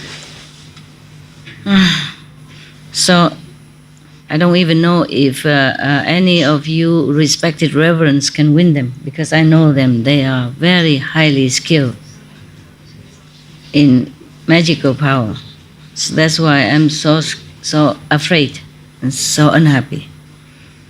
So Sariputra said to him, don't worry, we will. Yes, we can. We can do it. Yes.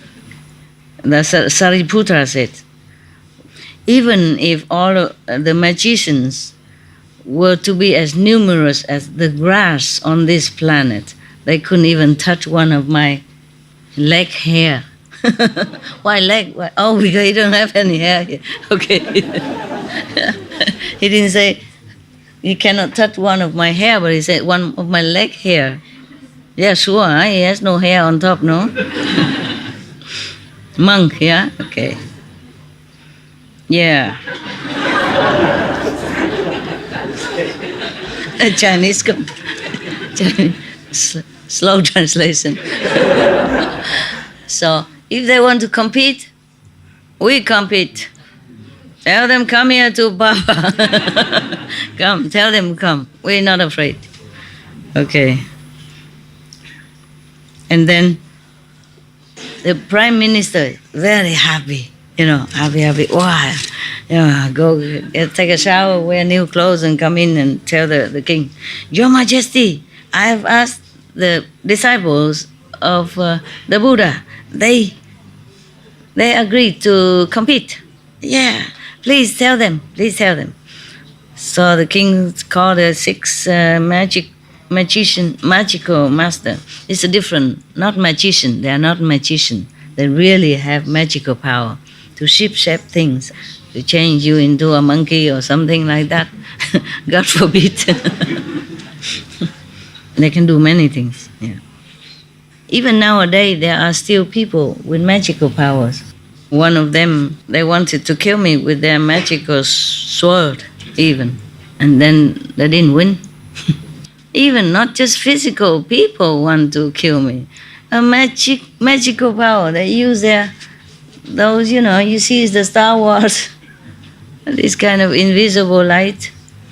They can just sit here and send a knife to you. And then you die. Ordinary people would die.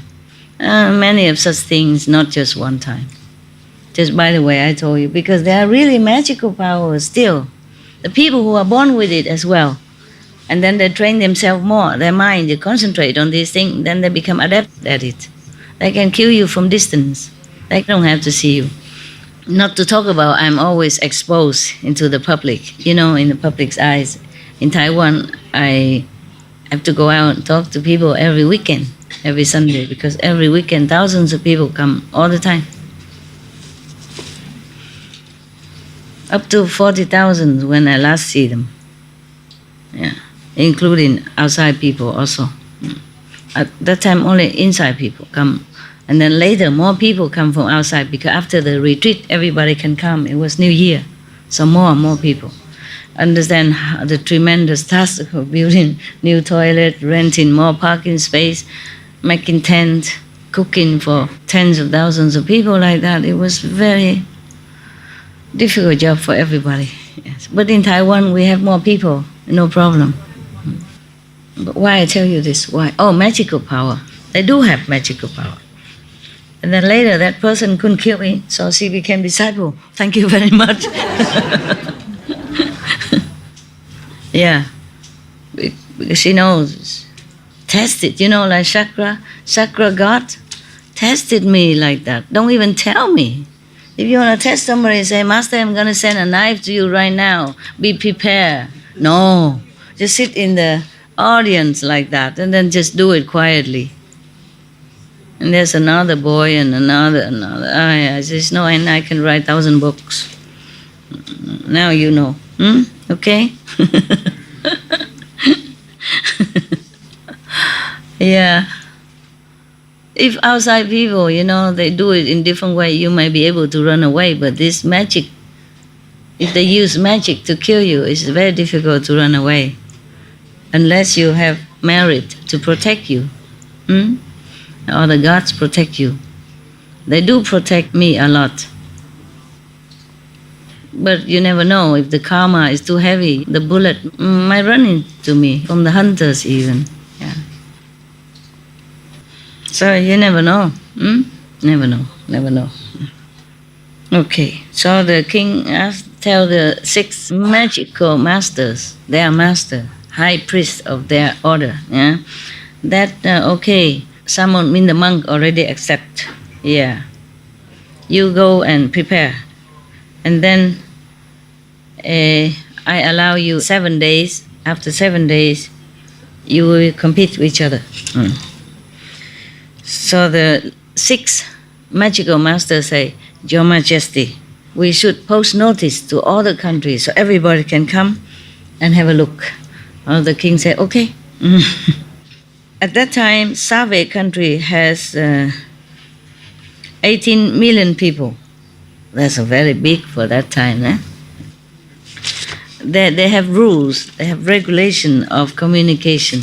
They're using drums, yeah, for communication. Just like the Indian in America, they also use that, yeah? Or they use smoke, but they control the smoke so that it come in different shape and different intervals, yeah. They control the smoke so that it come up and then it stop, come and stop. So like that, they send the signals to other tribes, other people from far away.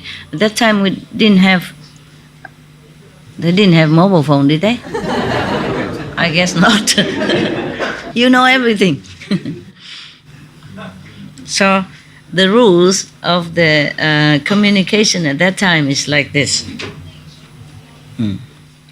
If they want to gather, people in some place, then if all the citizens hear the sound of brass instruments, yeah, like brass drum, or maybe cymbal or something, then only 12 million people come. If they hear silver drum, then 14 million people should come to the capital, yeah?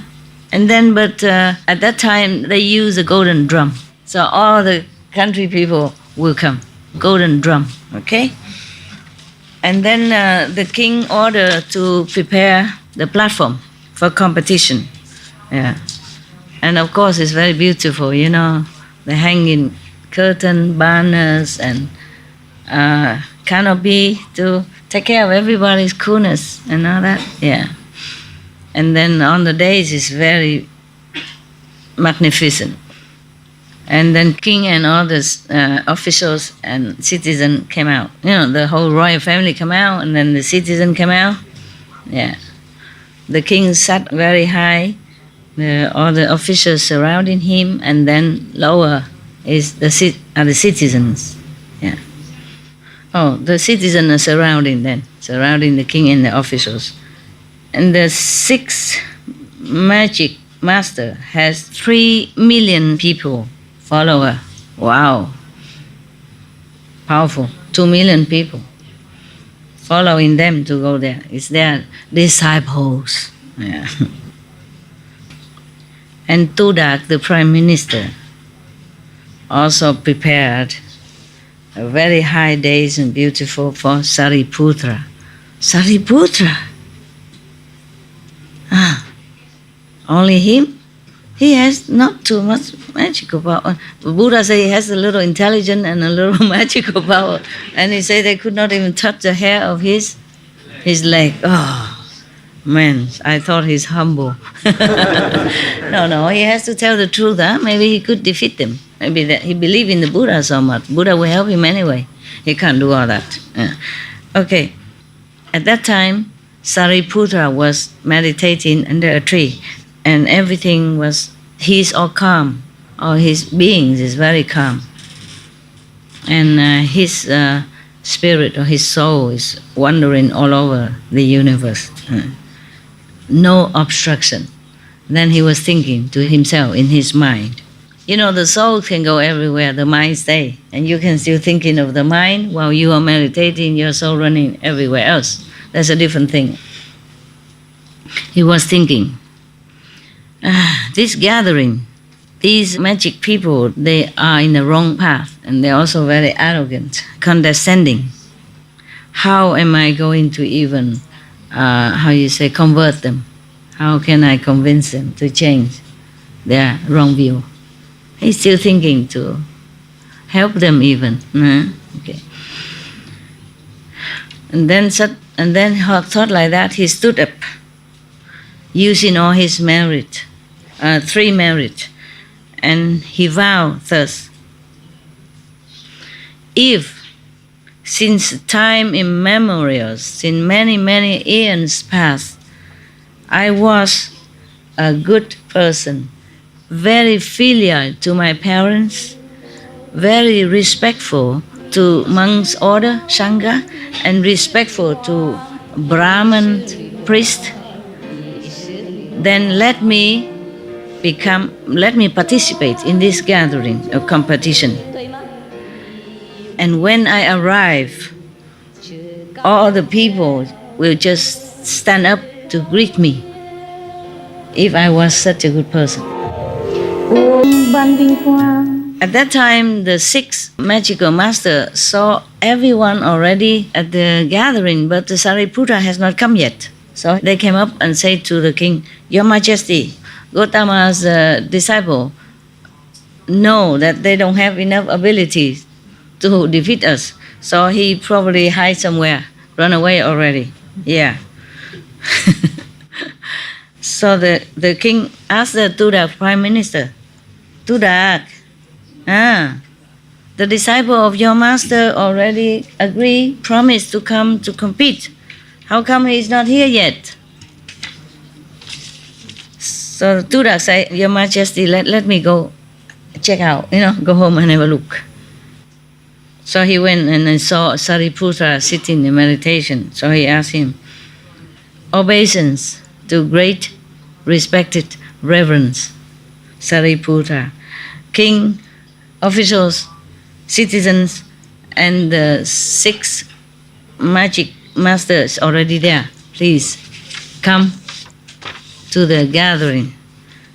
Okay, then Sariputta wear good clothes and dignified manner, and then he walk out very, very distinguishedly, majestically. Yeah. As if he's a lion king. And when he arrived, the king, the officials, and even the 6 magic masters and all the citizens look at him, feeling his composure, powerful composure. So they feel very awe, feel like he's a very awesome, special being. They just automatically all stood up to greet him, including the magic masters. Yeah. And everybody prostrate to him as well. As if the high grass, meet the long and strong wind. They just all come down. Whoa. Karup. Yeah. Okay. So his vow was true, meaning he has been a good person, respectful to Sangha, respectful to the Brahman priest, and has been filial child ever since time immemorial. So he has been a good person. Then that's why it come true. Yeah? If we are a truthful person, what we wish will come true like that. That's why we should not tell lie, because lie is the opposite direction of truth. We're seeking the truth. We want to know the truth. So we have to be with the truth all the time. Otherwise, what we want won't come true, because conflict, You go this way or that way. That's why we respect the truth, so that everyone will be truthful. Whatever we wish will come true. So he went to the high days, and sitting there majestically like Mount Sumeru, like a mountain, Sumeru, big one in India. Yeah. And then one of the 6 magic masters, his name is Lao Do Sai. He's the best. He's the most powerful of them. So in front of all the assembly, he manifests a very, very giant tree, cover the whole gathering. Understand? There's 18 million people. Maybe they exaggerate. Where do 18 million people sit? Huh? I saw some, like the Pope come and about 2 million people or something is already incredible. It's too big. Yeah. They say 2 million, but I'm not sure. For example, so big already. 18 million people, maybe 18,000, or 180,000, something like that, Yeah? Because in India, many small countries together, At that time, the population, I don't know, just 2,000 years ago, probably just as much as right now. Could be to just 18 million, could be. But they beat the golden drum. That means all citizens should come.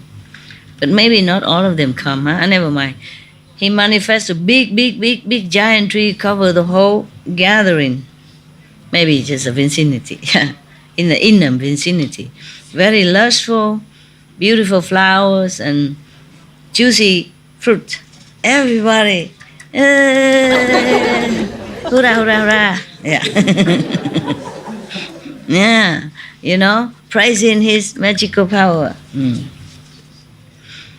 And then Sariputra, whatever little magical power he has, I don't know. He used his power to manifest a very, very strong typhoon. Uproot the tree, throw it down,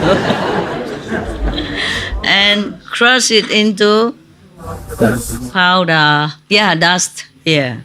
So everybody, hurrah, hurrah, better. Oh, Sariputra. Okay, like that. And then they praise Sariputra. Yeah, good, and then the other one, no. Okay. And then this one, Lao Doshai, the magical number one first, the best one. He manifests the pond, a big pond, and it's paved, built with the 7 precious jewels. Yeah. And inside, the walls are made with the 7 jewels, and inside, a lot of flowers. Everybody, hurrah, hurrah again. Whoa, beautiful. And then Sariputra manifested. He even has power. I didn't know. I thought the Buddha said he has only little power and little intelligence, maybe modest compared to Manjushri, maybe he has too little. But he could even manifest all this. He manifests a big white elephant, okay? Has a 6 tusks. Normally elephants have only 2 tusks. This one has 6. Wow. Every tusk of the elephant had 1 pond of lotus flower. On each of the flower has 7 fairy from the heaven, fairy ladies. And then the elephant slowly go to the ponds of Lao Doshai. He use his trunk, suck out all the water. Must be very big elephant. Yeah, magical power. They can do it. They can probably use just a straw like this. It up, yeah. And then everybody, wow, bravo again. Okay, it's good. Yeah. Everybody praise Sariputra. And Lao Doshai, the magic master, manifests again. A very big mountain. Yeah, also made with 7 jewels. And inside have streams, waterfall, very lustful with big trees and all kind of fruit trees and grass and flowers. Oh, everybody, hurrah, hurrah. My gosh, like a circus. Yeah. And the Sariputra manifests many diamond divas, they're very strong. It's like Hercules, yeah? It's something like that. Many of them. They just stay far away. They just use the bat to point at the mountain, and that mountain became Dust. Became baby powder. Something like that, yeah. Oh, everybody, again, Sariputra. Something like that. I guess. Okay.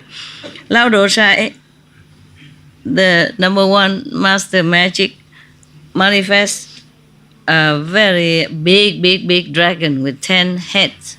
Yeah. And fly onto the sky, raining down a lot of jewels. Yeah, also thunder and blitz and everything. Everybody scared, but hurrah, They know it's just magic, so they are very scared, but hurrah. And then Sariputra, was it thirst I have heard also? And is it a true story? I think yes. Somebody must have seen it. Not everybody can see it, unless the Buddha want them to see. Otherwise, these things are not like material thing.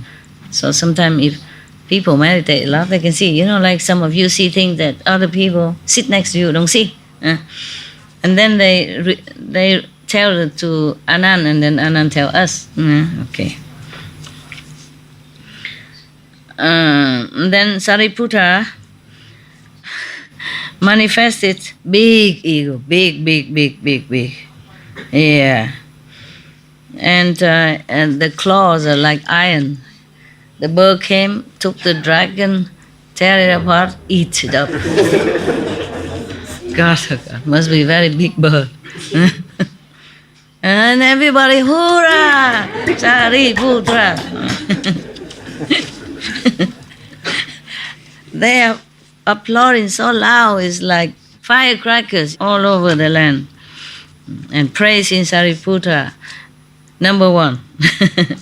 Okay, but the magic master still did not give up. He manifests a big buffalo, very giant buffalo, strong, powerful, and big trunk of legs with the iron claw. Yeah. And when the buffalo came out, he kneeled on the ground and bell, very, ear-splitting sound. And then suddenly he wanted to jump up to Sariputra.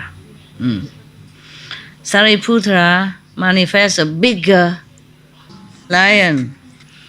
He come there and then get hold of the neck of the buffalo and then eat him right there. Eat him up. Everybody, hurrah, again. Yeah. And then they praise Sariputra, winner, Yeah. Lao Do Sai still not give up. He manifests himself into a very big yaksa ghost. That means the most ugly and smelly of all the ghosts. Yeah. Very big. On his head is fire, burning. His eyes so red like blood. And his fangs, 4 of them, protruding out. His mouth is spraying out fire. And then he jumping around, very scarily. Sariputra himself now, himself, manifests into one of the gods that is higher power than this kind of yaksa ghost. So when he saw his chief god, he run away. The yaksa ghost run away. Yeah. And then wherever he go, there's a fire burning around him, very big and strong fire, hot. So he has nowhere to run. He cannot run anywhere. Only where Sariputra sit is cool. Nothing happened. So Lao Do Sai then give in. Yeah. He accept defeat. And he came and prostrate himself in front of Sariputra, begging for his life. And then the fire stopped. At that time, Sariputra, wanting to change the concept of these citizens of this country, so he manifests more magic power. He flew into the sky. He can sit in the open space. He can walk in the open space. He can fly there. Yeah, he can walk. He can stand. He can sit. He can lay down in the empty space.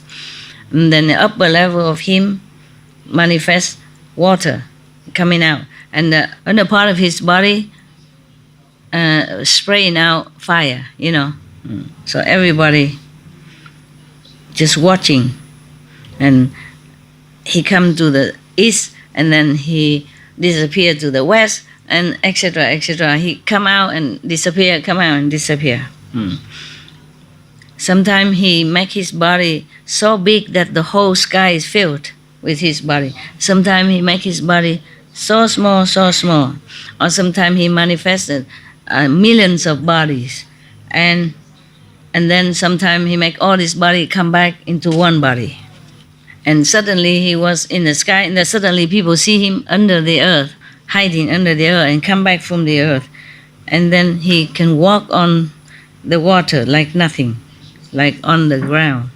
Many, many other magic powers that he manifests there, right there. And then he come back to his seat and sat like before. The whole assembly, from king to citizens, seeing all this, they were very, very respect, and then they believe in the Buddha teaching. You have to have magical power to help people even. I probably have to go and get some. So after Sariputra saw that the king and the assembly changed their mind already, turned into the correct way, so that he began to pitch to them, okay, like karma, the right direction, etc., etc. Many people gain a middle range of spiritual practice, and a lower or even higher to arhat in that assembly. 3 million followers of the 6 magical powers turn their heads and go to become disciples of Sariputra, become his disciple, monk disciples. Everybody became monks. 3 million. I just say maybe 30,000, who knows? It's a lot already, yeah? Oh, we take a rest. Too much fighting, I'm tired.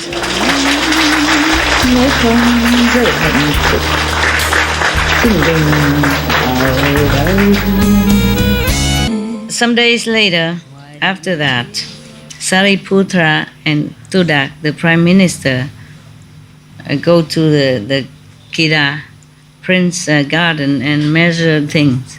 And each one of them hold the end of one rope to measure. And then Sariputra was smiling or laughing. And the prime minister asked him, "What are you laughing at?" Sariputra replied, "You and I, each one hold one end of the measure tape. Just like that, we just hold it, and then 6 heavens, 6 heaven has already been built, established, at the time that we are holding yeah, you wish, I know. You wish that we can do that here, huh? Yeah, they just holding, they have not even measured yet. 6 heavens, the whole heaven already been built and established. That's why I laugh. So, but why is it exactly you're laughing? Yeah. Because I'm happy for you, Sariputra said. Because you are so sincerely wanting to build the ashram for the Buddha and the Sangha. Therefore, all the citadel or the palace in the heaven manifest so fast. Yeah, okay, I can lend you my my third eye so you can have a look in heaven. Oh, he borrow, give me your third eye, put it here, look up. Wow, wow, wow, wow, wow. Beautiful palaces, beautiful scenery, heaven, 6 heavens. Yeah. Is it 6 heaven? Or? Yeah, all the palaces in 6 heavens already been built, just like that. And then it's all for him. It's all manifested and built for him, ready for him, for the Prime Minister to that. For when he died, it's all his. Wow, wouldn't you like that, huh? Let's find some rope and we begin to hang out. I'm sorry. Whatever built there is all for me then, because I'm the one who measure all the land and do all the things. Maybe I have 60,000 heaven waiting already. What do I care about this place, huh? I don't even care about that heaven palaces. I don't care, nothing. So he said to Sariputra, Reverend, in these 6 heavens, which one is the best? Which one is the most happy heaven? So he said, oh, the third lower one is mostly for sensual pleasure, almost like here. And the fourth are less, people there are more contented, not so greedy, not so indulgent in sensual pleasure. Yeah. Often, some bodhisattva go there to preach beings up there. Yeah. And the upper 2 heavens, oh, I thought the upper is the better. No. They say the other 2, the beings there are very arrogant. Yeah. And very indulgent, very careless about their life and their moral and their merit. Then, respected Reverend, after I die, I would like to be born in the fourth heaven. Yeah. So, after he said that, every other palaces and heaven disappear. Only the 4 remain. See, it's all for him. And then it doesn't move, it doesn't disappear. Yeah. They just stay there waiting for him. So when they are beginning to measure the land, so how long, how big to build where, and then he saw Sariputra a little sad. So he asked, Reverend, why are you so sad? So Sariputra pointed to the big group of ants on the floor, crawling. He said, you see these ants? I say, yes, I see it. He said, noble Prime Minister, you should know. Because you don't have your wisdom eyes, so you don't see, you don't know the origin of this group of ants. Many past lifetime, also in the same garden here, you have made ashram also to make offering to the Buddha Tibati. And this group of ants were already here also. And then when the Buddha Tiki appear in the world, you also make another ashram here to make offering to him. And the ants were still here. Yeah, continue their tradition, their life here. And then when the Tisafu Buddha appear in the world, you also made an ashram to offer to the Buddha. And the ants were still there. And the Buddha Kaulutong appear in the world, you also made another ashram here to offer to that Buddha. And then another Buddha Naham Kauni appear in the world, you also made offering ashram right here. Then the ants also asked permission to continue to stay. These ants, yes. And at the time of the Buddha Kachipa, you also make offering right here in this land to offer to him. And the ants will still continue their life here. It's already 91 aeon, or maybe 91 life. It doesn't matter, There's a lot. 900 something lifetime already, yeah? Even if it's just 900, it's a lot. 900 years. And they are still ants. Don't even know when they become elevated or liberated from the insect's body. Yeah. So you see, life and death continue, and transmigration into lowly level like that forever, for a long time like that. And still now the Buddha Shakyamuni arrived, they still here. Yeah. But not many people know how to wake up and request or inquire or aspire to the truth, to become liberated. The people, the beings who has wisdom should reduce greed, attachment, and hoarding fame, power, and name, and then we should seek enlightenment. After Tudak heard that, he cried and cried and cried so much. He feels sorry for himself and sorry for other beings, that they're so ignorant and maya in transmigration, in the wrong path, in suffering like that, because a little bit of fame and gain, life after life, never get out of transmigration. And even all this fame and gain is only filthy, worldly possession and very transient. Even then, because of that, they risk their life and they die and born again and suffer a lot. And even in animals' kingdom, he was crying, feeling so sorry. After measuring the land, and then they begin to build the ashram. They built one special high-level house with the kind of sandalwood first smell nice and also avoid the insect to bite. Yeah. So for the Buddha, one special house, very high for Buddha. Yeah. And then for the monks, it's a little bit far away in 12 section.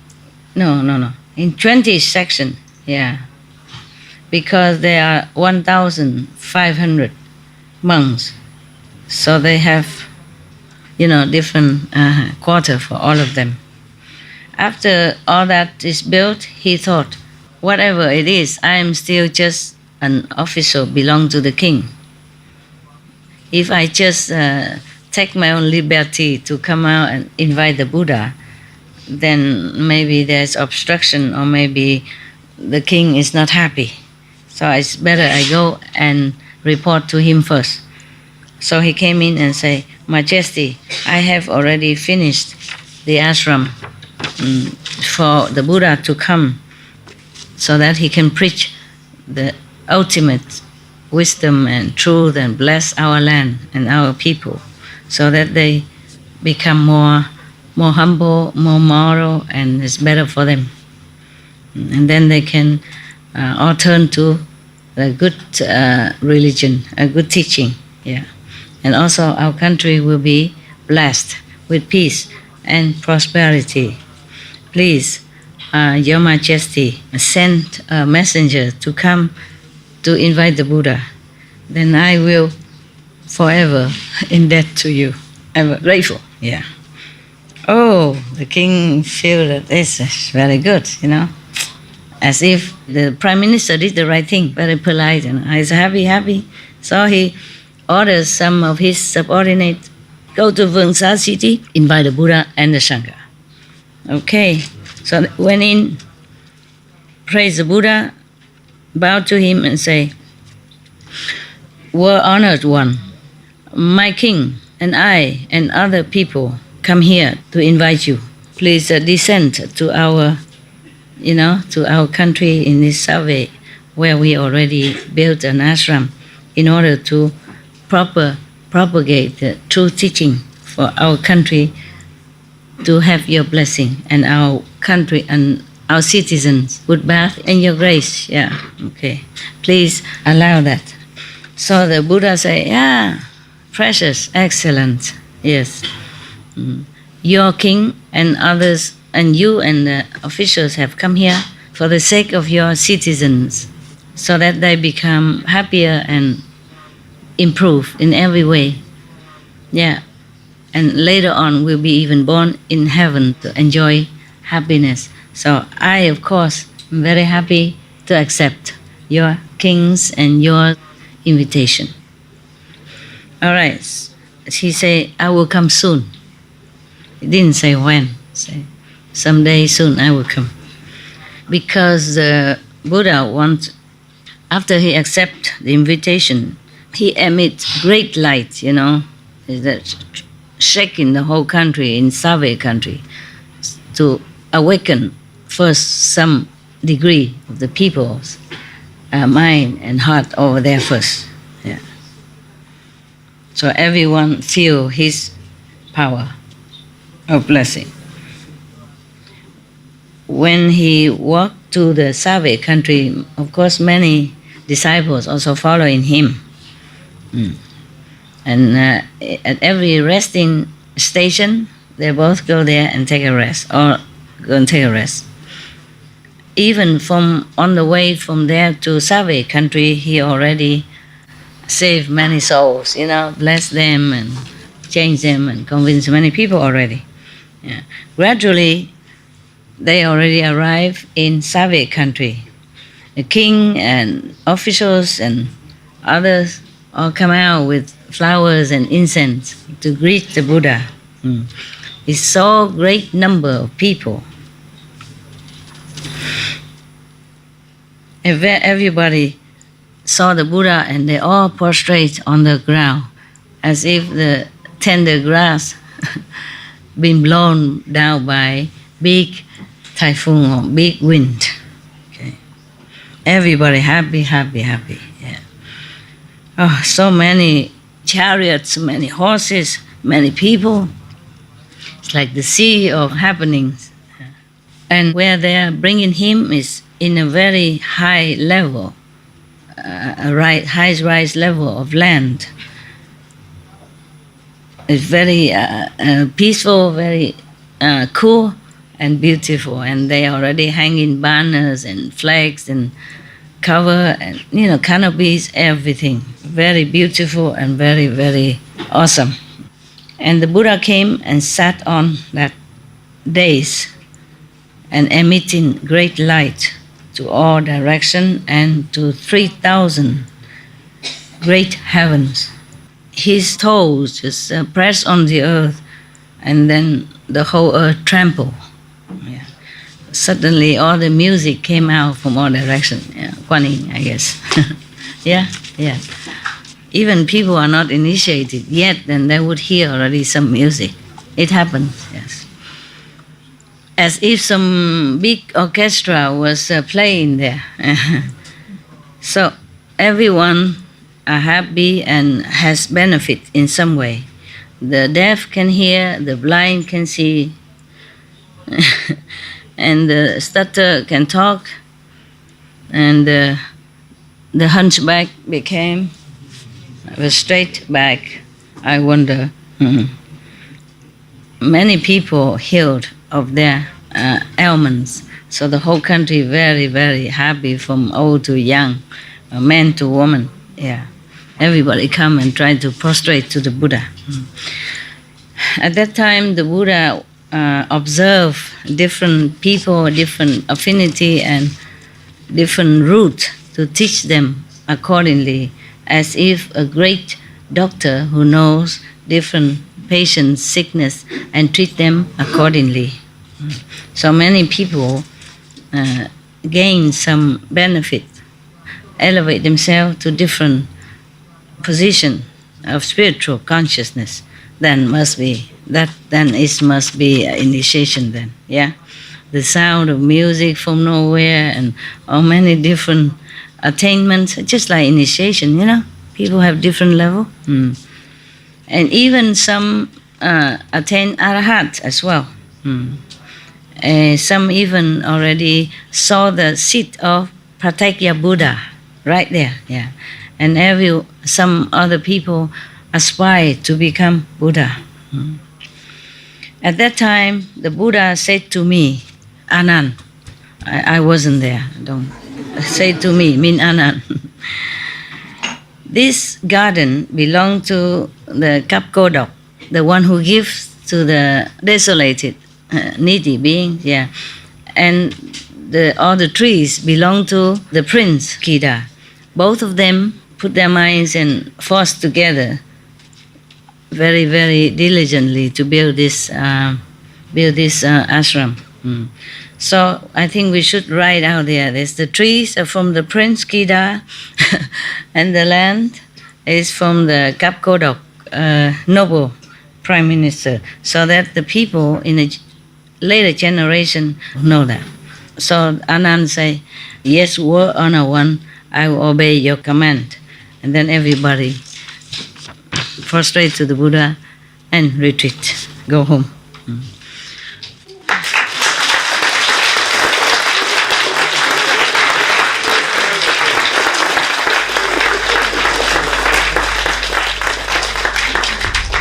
We should really thank the past masters, monks and nuns and scholars who have taken time to record the Buddha's teaching after the master's nirvana, and also for the past and present persons, lay or monks or nuns who have really dedicated themselves, sacrificed their time and precious health or under any difficult situation to translate this so that I can read it to you. And we have to thank them.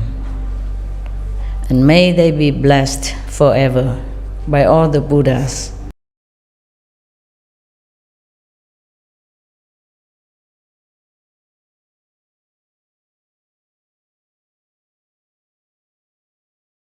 Journey, and there's a lot of building to do.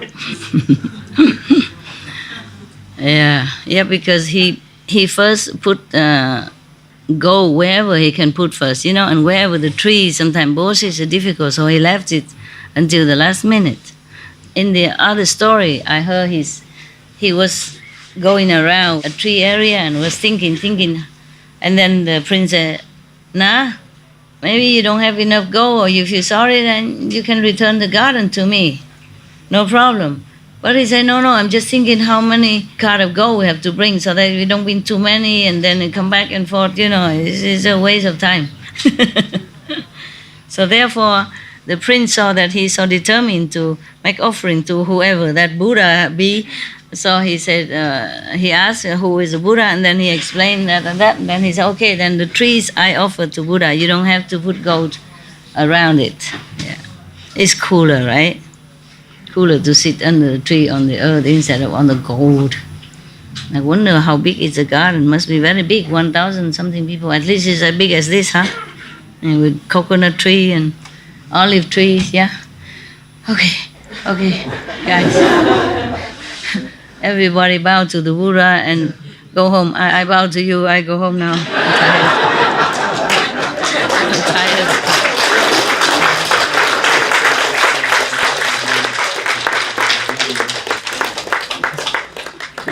I go, okay. Very interesting.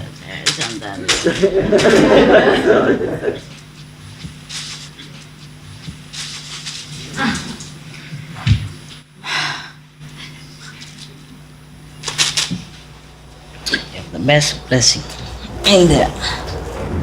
Oh, this is a pleasure of getting old.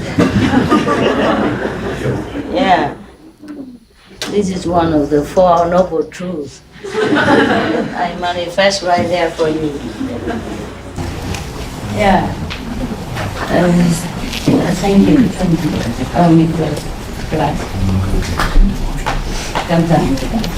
Grazie mille.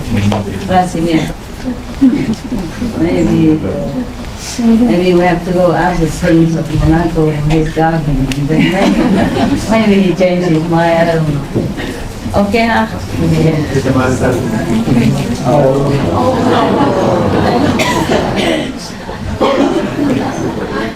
The old age, they just descends on you. They don't even tell you, you know. And suddenly you wake up and you feel, I'm old. All the bones will tell you. Yeah. Okay.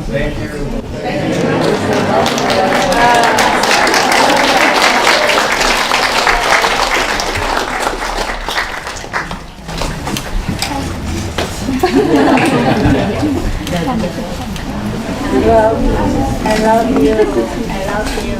I love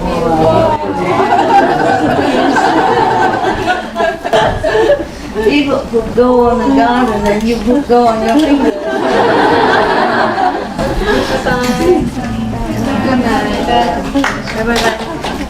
This is a small place, but it's also good. All concentrate, you know. Yeah. Don't have to keep telling everybody come, you know, because you're all here already. You know, it's so small, you can't go anywhere. It's also good, huh? Yes. Thank you, 哈，谢谢大家。那么遥远来，我很感激了。感激。没办法，那个一个一个交代，请谅解，请谅解。请原谅。谢谢。一个人没办法什么都做，请谅解。谢谢你。我爱你，大家回去，上帝保佑。好，谢谢。感恩师父，感恩师父。啊？感谢你们这么遥远过来，感谢神，我非常珍惜了。OK， 以后再见。我中哈。